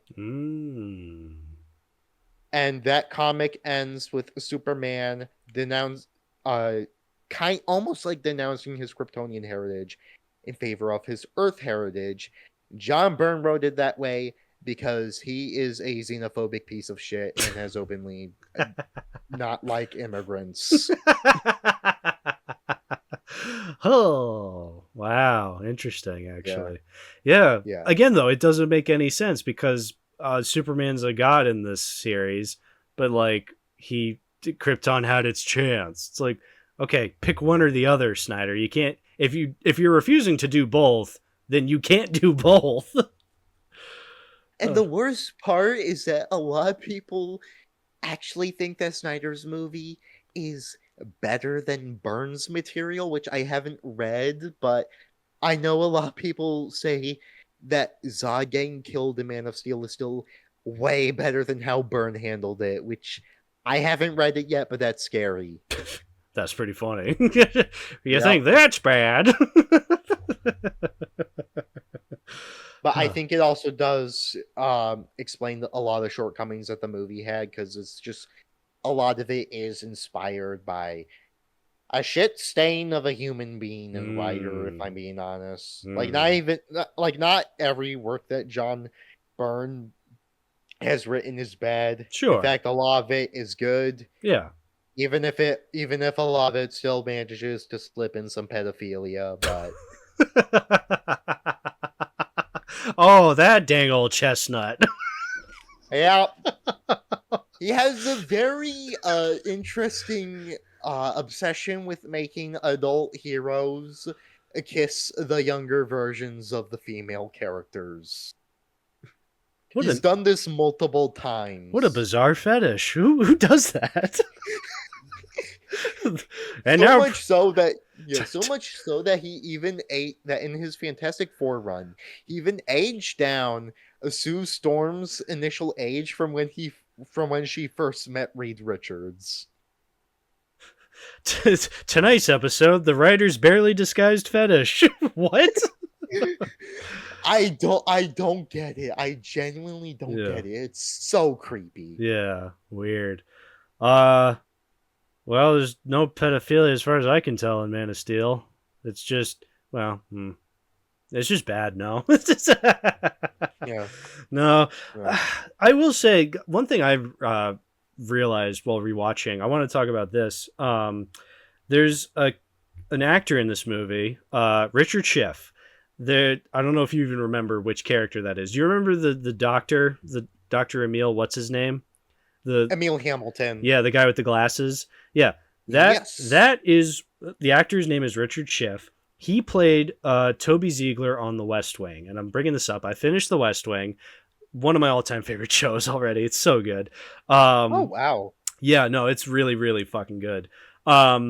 It was interesting because, he played Toby Ziegler for all 7 seasons, and he did an immaculate job. Like, that show had such incredible character work. I grew to love a lot of these characters, and some of them are just so good. And it was just so interesting watching this actor portray this, one-off scientist character that the movie really could not give less of a shit about. He's just kind of there. And yet I know for a fact he can deliver such an incredible performance, because Toby was probably one of my favorite characters. I mean, it's hard to say who my favorite characters were. There were just so many good characters on The West Wing. But like the fact that he was just like this background scientist character that nobody really gave a shit about in favor of one of the most boring Supermans I've ever seen. It just goes to show you like where the talents were placed in this movie. It's really... I'll have to check out The West Wing sometime. It's interesting. Yeah, it's interesting. Yeah. I mean, it sounds boring because it's about, the West Wing of the White House. You'd think it'd be like this boring political talk. But no, it's really fucking interesting. Like, they know how to make it, like, characters sitting down and talking really interesting and really engaging. I guess to go into Superman a little bit more, though, Henry Cavill specifically. Yeah, like we said. Actually, I did want to point out really quick. Oh, please. With his Emil Hamilton, he's actually way more important in the comics during the post-crisis era. Oh, he's an actual character. Okay. Yeah, he's important there, but even more importantly, the DCAU and Superman the Animated Series. You just wouldn't even be able to tell from this movie because they barely do anything with him. But Hamilton's actually a pretty important and neat character. I mean, at the very least, they're using characters from the comics, and they're not doing a Reeve movies thing where it's like, Richard Pryor's a main villain now. They're not like making characters the fuck up. They're actually using comic characters. So, yeah, 1 point for Man of Steel. Good job, I guess. Woohoo! You did the bare minimum. No, I just wanted to talk a little bit about Henry Cavill as Superman, because I feel like this is the movie where he's the most focused on. He gets the most scenes of him being Superman and being Clark Kent or whatever. And quite honestly, I think on paper, I'm not opposed to Henry Cavill as Superman, but not because of this movie. Like, I think when you actually see him as Superman, he sucks because he's just this lifeless, boring character with no personality whatsoever. And it's a shame because every other movie I've seen Henry Cavill in, he's played a much better Superman. Like Man from U.N.C.L.E. and even Mission Impossible Fallout, I could see him with elements of like, wow, you could actually be a really good Superman. And they just chose not to by putting him under Snyder. Yeah. The fact that his last DCU appearance was like the CGI cameo in Fury of the Gods, and then that wet fart of an ending in Black Adam. Yeah. Oh, was he in Fury of the Gods? Do I not remember that? Oh no, shit! I meant the Flash. Oh, right. The Flash. Yeah. Wait, was he in the Flash? No, Fury of the Gods. No, yeah, there was like a CG. He had the CGI cameo in the Flash. Yes, he did. You're right. I completely forgot about that. Okay, yeah. I was gonna say Fury of the Gods. I remembered Wonder Woman in Fury of the Gods. He did get a headless cameo in the 2019. Well, that's just because it's the superior film.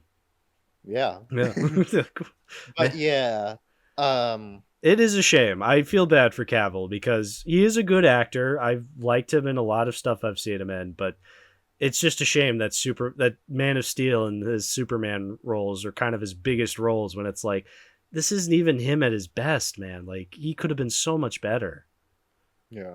And like to be kind of fair, even if this still suffers from the stiltness that the rest of the movie has, I like the idea of Clark being more of a cryptid that's walking around the world. I think that's really neat. It's different. I think that's really neat. I like some of the scenarios that he gets himself into, though. I do want to say something that even John Glover, aka Riddler's voice actor in Batman the Animated Series, noticed. Why does he have no issue with wrecking someone's truck for sexually harassing someone? Which I can kind of imagine Superman doing. Not gonna lie, but he doesn't save his dad from a tornado. Stupid writing. Well, I mean, yeah, the whole not saving the dad from the tornado is so stupid because John's just like, no, not yet, son. You can't reveal your powers yet. It's like, why? Yeah. Like, Oh wait, hold on. Let me reword that. Saving his dad from giant sandy cheeks. oh, My bad, I got mixed up for a moment. God damn it. I mean, you're not wrong. Why did Zack Snyder put his giant sandy cheeks in his movie and made her suck up traffic? Look, he's out of line, but he's right.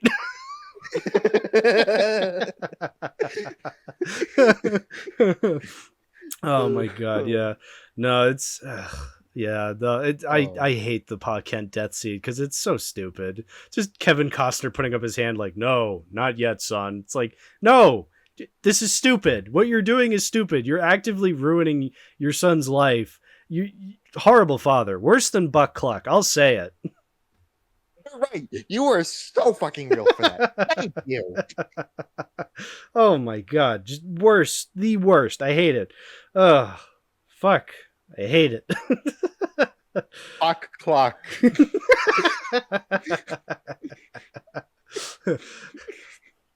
What's the line? You should always listen to your children, even if they have nothing to say. Nothing to say. Dad, you've got to believe me. No, son. I don't.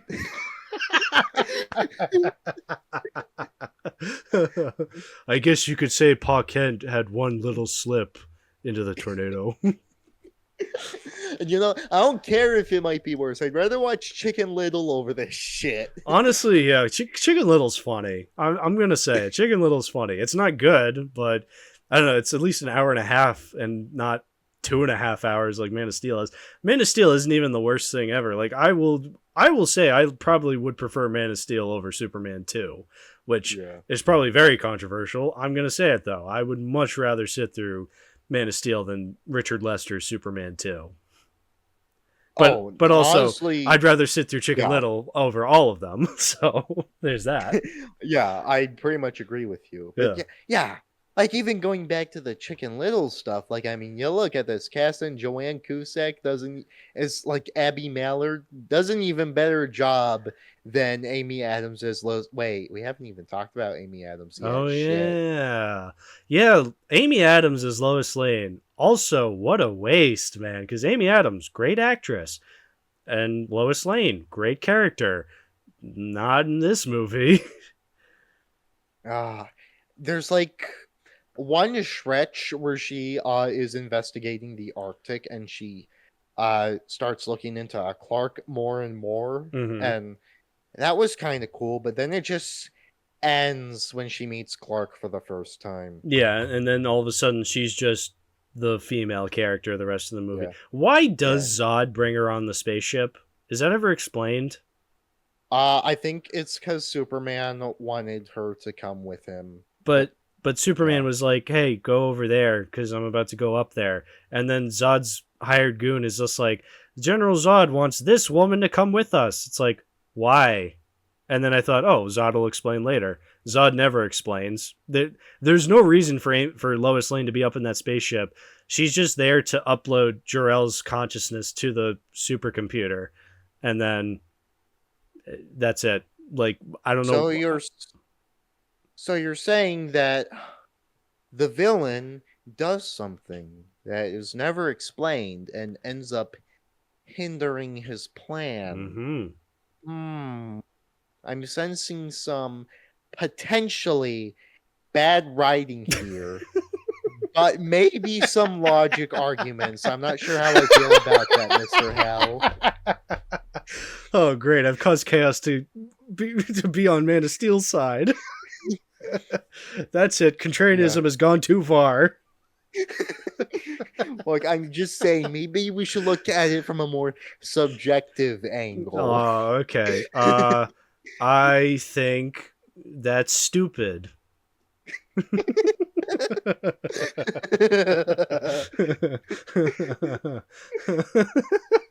Yeah. Yeah, no, that did bother me on this rewatch. I'm like, okay, why did Lois go up with them? It's never explained. Okay, there's probably another reason for this, where the space hatch opens up, then Superman flies outside and he goes, "I am Jesus, I am Jesus."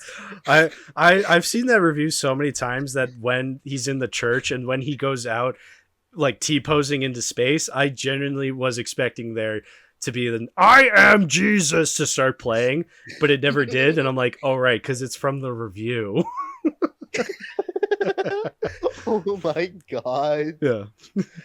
Well, I am Jesus. I am Jesus. Oh, because he's Jesus. Okay, I get it. Yeah. Okay. Another Daily Planet member.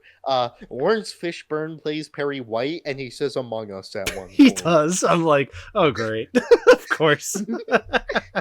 Look, I love Lawrence Fishburne. Phenomenal actor. He does nothing to make me convinced that he could play a good Perry White. I think he could. Because again, I love Lawrence Fishburne, but he's just kind of there just because, hey, we got Lawrence Fishburne as Perry White. It's like, yeah, great. Okay. Woohoo. And like, I need to check the cast for this, but let's see here. Did they ever have a Jimmy Olsen for the DCEU? They did in BVS. He was in the Ultimate Edition for like 5 minutes as a CIA agent. Right, the CIA agent Jimmy Olsen, and then he dies. Yeah, and then he got killed. Because Zack Snyder doesn't know creativity. Oh my god, that's so funny. He's a badass CIA operative, Jimmy Olsen. Fuck you. He's a dweebus with a camera. Yeah. Well, another funny casting that I noticed in this movie, Michael Kelly plays a character in this movie. Yeah, he's one of the one of the Daily Planet reporters. Yeah. Here's the weird one. He actually plays one of the more popular members of the Daily Planet, Steve Lombard. And if you've seen when you see any other version of Steve Lombard in media, whether it's in the comics or again my adventures with Superman, where I really love him there, he's like nothing like Steve Lombard in this movie. It's so weird. Yeah. And then he would go on to play one of the members of the Falcone family. I was going to say, yeah, I thought I recognized him. I'm like, he was in the Penguin, wasn't he? Yeah, the Penguin. Yeah, he was in the Penguin. A superior DC product, the Penguin. Yeah, he played Johnny Vitti. That's what fucking it was. Awesome show. Oh my god, I love the Penguin. Awesome, amazing show. Yeah. See, that's taking a character and like actually doing something a little bit different with him, you know, because when I think the Penguin, yeah, I thought, you know, Danny DeVito as like this Oswald Cobblepot kind of guy, you know, the umbrella and whatnot. Whereas here, he's just a straight up gangster, but it works. Yeah. And I'm impressed it makes it work because I do have this issue with Batman media where I think Sometimes they go too far with their villains in the gritty and realistic direction to the point where it gets boring. Like, I want to see Batman villains have some goofy stuff. Sure. But Matt Reeves makes it work because the writing for it is just so fucking good. Yeah, I'm fine with the Riddler being a Redditor and the Penguin being a gangster if it's well written, and it is. So it's like, yeah, it's realistic, quote unquote, and I know people are kind of sick of the Nolan realism in Batman, but when it's done well, it's done well. Like, you have to admit that. Yeah.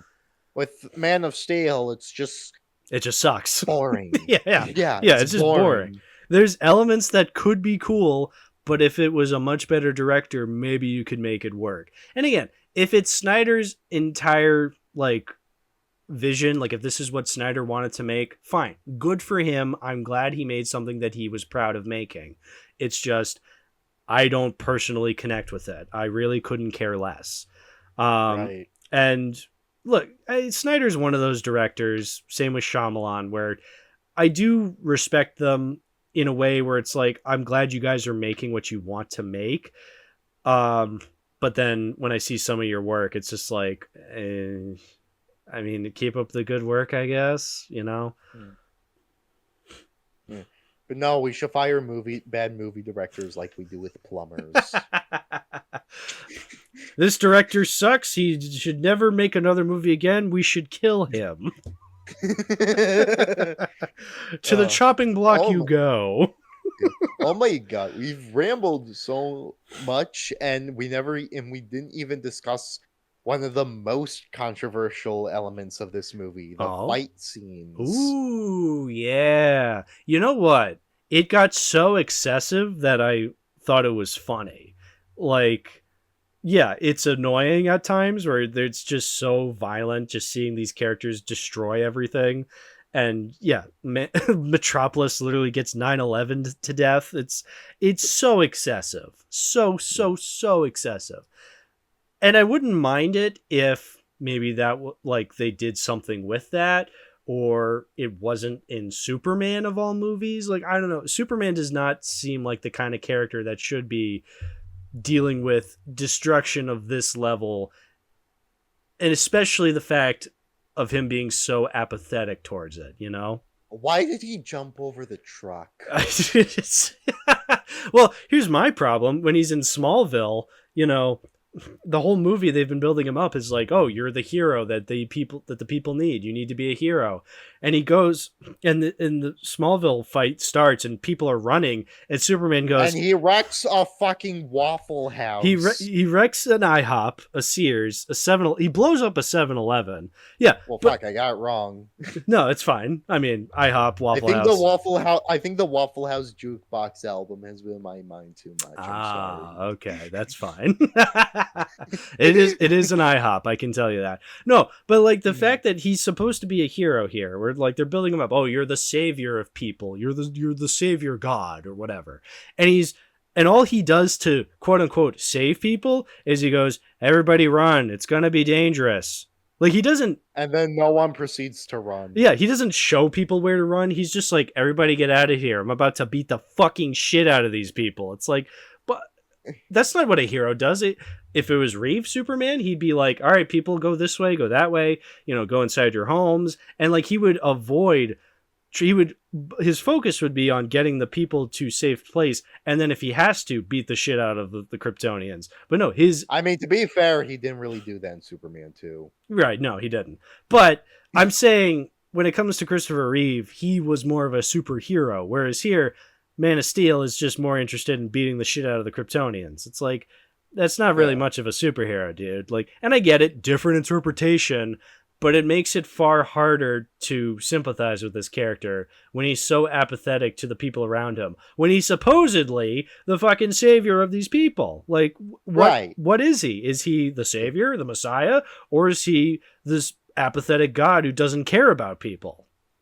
And I think what's also like really weird is that he actively chooses to just he can push Zod around fairly easily for long distances. Mhm. But no, he doesn't bother moving him out of the cities. No, he doesn't. And so then when they go to the train station and Zod starts firing his lasers out of his eyes towards those people, he's just like, if you care for these people, then mourn for them. It's like, you have proven nothing that he cares for these people. He's been causing so much destruction and death towards these people. You don't care. Yeah. And like you can, and like I think theoretically you can do a Superman battle with like a lot of city destruction, fine, but you gotta do something cool with this. Yes. Again, my adventures with Superman. Sure. I hate mentioning how much I have to bring it up, especially for another day. Not yet, Minion. Not yet. Yeah. Not yet. But I think I said this I actually did say this in my review. Holy shit. That show actually does a lot of stuff that Man of Steel does infinitely better without any of the cynicism. Yeah. It just sucks because then I think because Man of Steel was so controversial with all the city destruction, then I feel like in later movies, whenever there was a big superhero battle, there always had to be like, oh, the city was been evacuated, or oh, we're gonna fight in this big desert area, like in fucking The Flash, where they're just fighting in that big desert area, like away from a city. Right. It's like, no, the problem wasn't necessarily that it was being fought in a populated city. The problem was Superman wasn't being a fucking hero about it. He was genuinely putting people's lives at risk. Like, but you can have a big city battle like that and still come across as a superhero. Yeah. Like, and also like even then with city battles you can do something creative with them. More than just Zod climbing up the building like a fucking bear. That was cool. Yeah, he's climbing up like a fucking gorilla, and Superman flies down so fast that he's also causing destruction to the building because of the sound barrier or whatever. It's like, oh my god, this is excessive. I just don't think a lot of the Kryptonian one-on-one action and how they use the Kryptonians' abilities is just that creative at all. No. It's not creative. It's just destruction and punches and flying. That's it. I'm so glad this advanced race of aliens that ruled the galaxy for 100,000 years and conquered planets in their Buzz Lightyear uniforms, and all they came across with when it came to battling and fighting styles, it was punching real fast and shooting guns. It's like, okay. Yeah. And it's like, if people like this shit, fine. That's I'd even get some enjoyment out of the Bayformers movies sometimes. But like, there's a difference between genuine stuff with Superman and like actual creativity with these settings. You don't even need to be. You can nitpick a lot of characters getting killed in these scenarios, because I know a lot of Snyder defenders have done that with other Superman media. I don't care, but again, it just circles back to Man of Steel is so uninspired about it. Yes. Yeah, I agree. Yeah, it's not the story itself. I mean, it is, but it's mostly like the execution of everything. That's what bothers me about it. That's the ultimate nail in the coffin. There's just not really anything creative going on here in Man of Steel. No. Like, at all. Yeah, no. It's not funny. It's not fun. I mean, it tries to be funny. It tries to have jokes, but they're not funny jokes. Like, there was that part where Zod hits Superman and he hits that sign that says 106 days since the last accident, and for a split second he like hits it and it changes to 0. It's like, yeah, it's kind of cute, but I don't know, it's not shot very well where the joke can actually land. I mean, Zod's lines are funny. Yeah, incredibly so. But like, I feel like I'm supposed to still be taking that character seriously. But like, when he's saying Hershey, destroy them, it's like, it sounds like he has like Hershey kisses in his mouth. Like he did. Like, that's funny, but it's not supposed to be. Then there's lines at the end of the movie when Superman flies away and the general looks at the captain lady and he's like, "What are you smiling at, Captain?" And she goes, "I just think he's kind of hot." It's like, okay.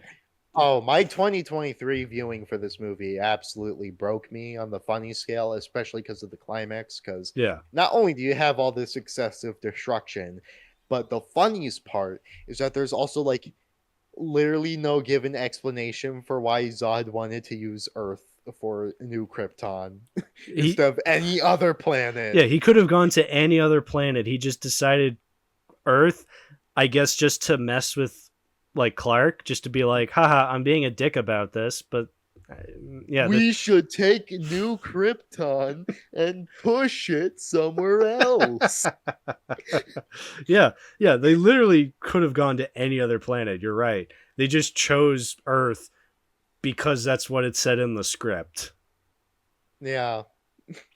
Which, like, fine. That's Yeah. still a little silly for this ultra super serious realistic movie. The Yeah. fact that you're not even going to give a villain a motivation for toying for picking Earth specifically. I also Like love in Superman 2, fine. yeah. You're with dealing with more stereotypical and Sure. bland villains. Sure. But while Zod is more interesting here, you should also be doing more with it. Yeah. I love how when he's showing Clark, he's like inside Clark's head and he's showing him like the visions of destroying Earth, and Clark's like, if you destroy the atmosphere to make a new Krypton, what'll happen to the people? And Zod goes, foundation's got to be built on something, and there's just a million skulls everywhere. It's like, oh, I think you laid it on there a teensy bit thick there, old pal. Oh wow, God, I didn't even get to the stupid fucking codex shit yet. Oh yeah, like, oh, Krypton hasn't had a natural birth in centuries. Why?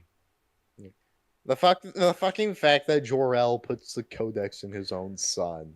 Yeah, like why? Yeah, why? Yeah, I put the codex's DNA samples or whatever in my son's cell. Okay, why? Is this like advanced mpreg? I have got to know. Kind of. Like, look, you're out of line, but you're right. Yeah, kind of. Yeah, it again makes no sense. It's just there because. Oh, and then in the Flash, when he's just like, I need the codex. Oh, it's not in Superman. It's actually in Supergirl. It's like, oh, okay. Oh. Why? The fact that this isn't even the last piece of Superman media that would have some form of mpreg kind of scares me. Right. What? Titans did this. Oh no! In like season 4. Oh, and there was no. like, yeah, and you can like actually see Superboy's swollen stomach as a snake crawls around it. It's so gross. Oh, Titans. That's the fuck Batman show.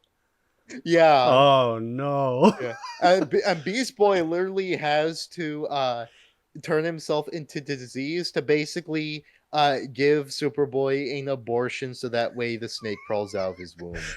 Wait, this sounds awesome. This sounds awesome. I'm sure it's actually really lame as fuck. I watched like the first episode just to troll one of my friends, and the most enthused I was watching it was when it first showed Beast Boy, who I think was killing a man because fuck Batman, edgy Titan show. Mm-hmm. But also it shows a bunch of scattered PS4 games off the shelf, and one of them was Knack. Oh, sweet. Knack 2, baby. Incredible. Knack was like a super big inside joke with us at the time. So. I can only imagine. You guys have the best inside jokes. I can only imagine. Yeah. Oh God. But Titans is an experience. Mm-hmm. I don't know when I'm ever gonna watch the full thing. Probably never. Probably never. Yeah. I think I can go the rest of my life and never watch Superboy and Preg. I think I'll be fine. You describing it is far funnier, and I'll always cherish that rather than actually watching the show. Yeah. In conclusion, Superman Mpreg goes wild. Mm-hmm. The lore of it is wild. You know also, what? I can agree. Hard agree. Hard agree. Yep. Yeah. Definitely not the worst movie ever made anymore. Yeah. Like, honestly, watching Man of Steel and then watching The Flash back to back, it's like, wow, there's things to really appreciate in Man of Steel. Like, Yeah, it. I mean, which movie has Dick Splash? Well, which movie has baby in a microwave?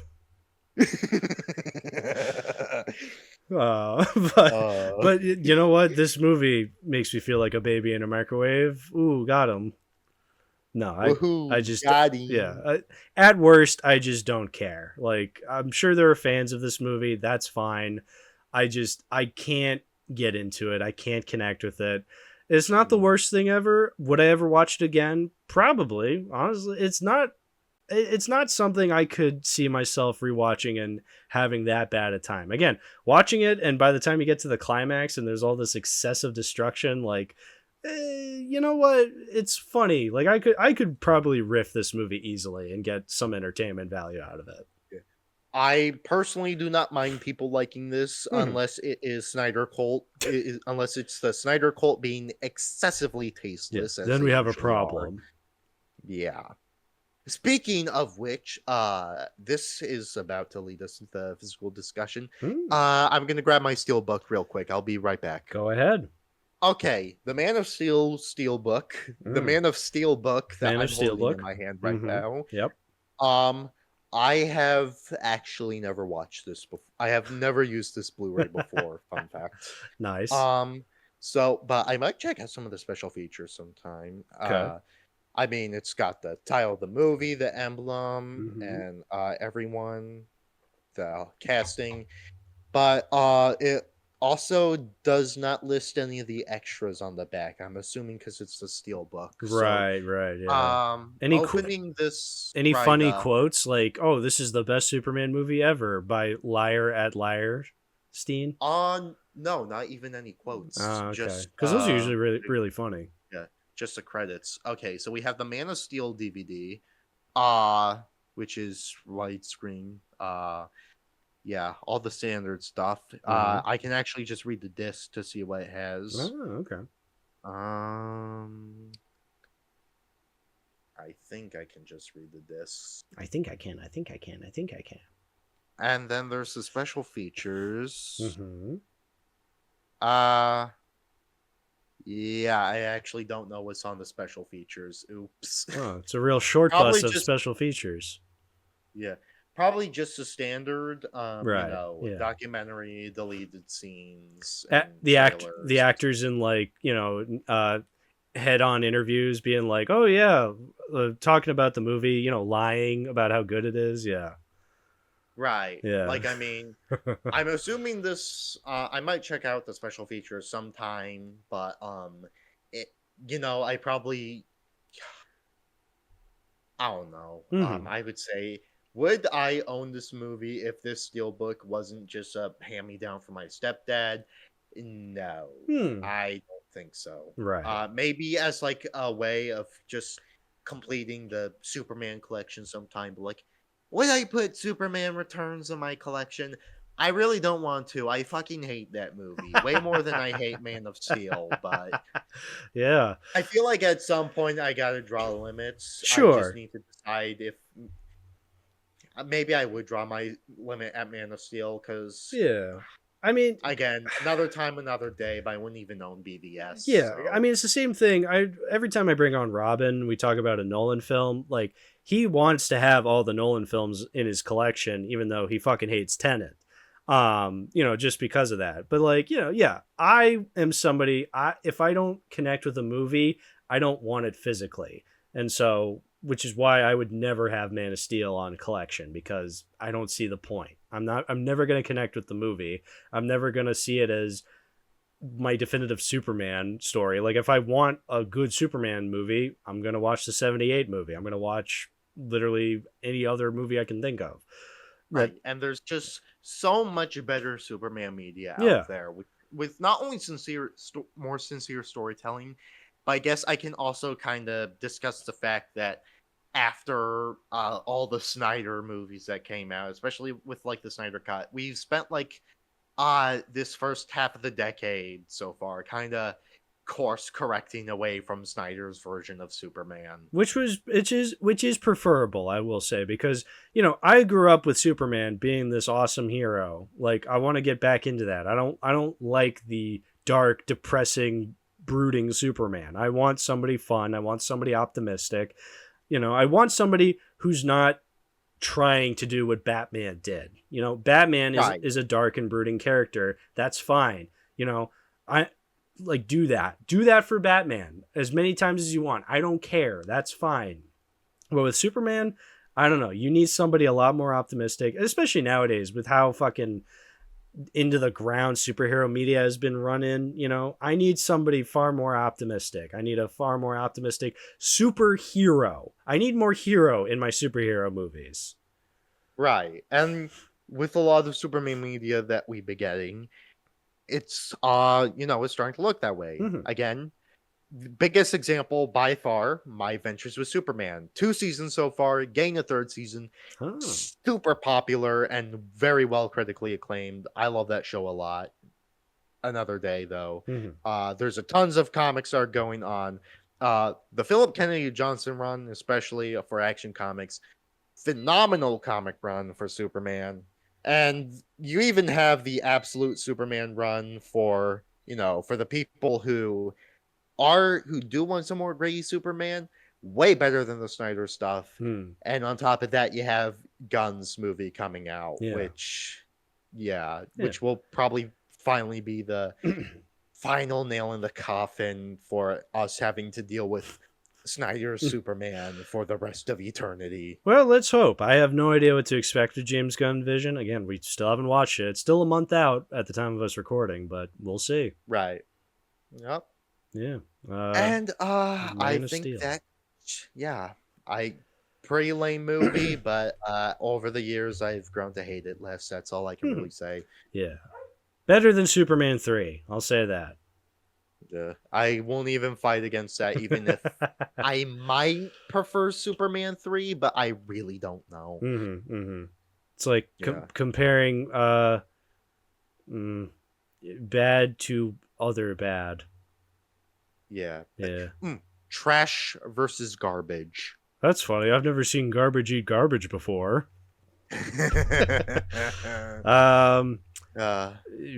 Welcome to the planet. Haha, we're ending the episode on the line the movie ends on. Dun dun dun dun dun dun dun dun dun 9/11.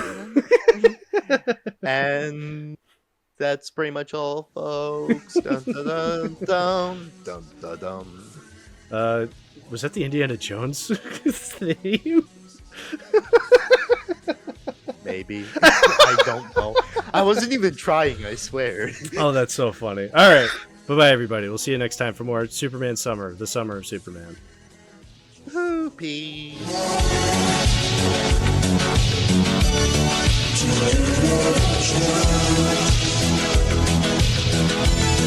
Just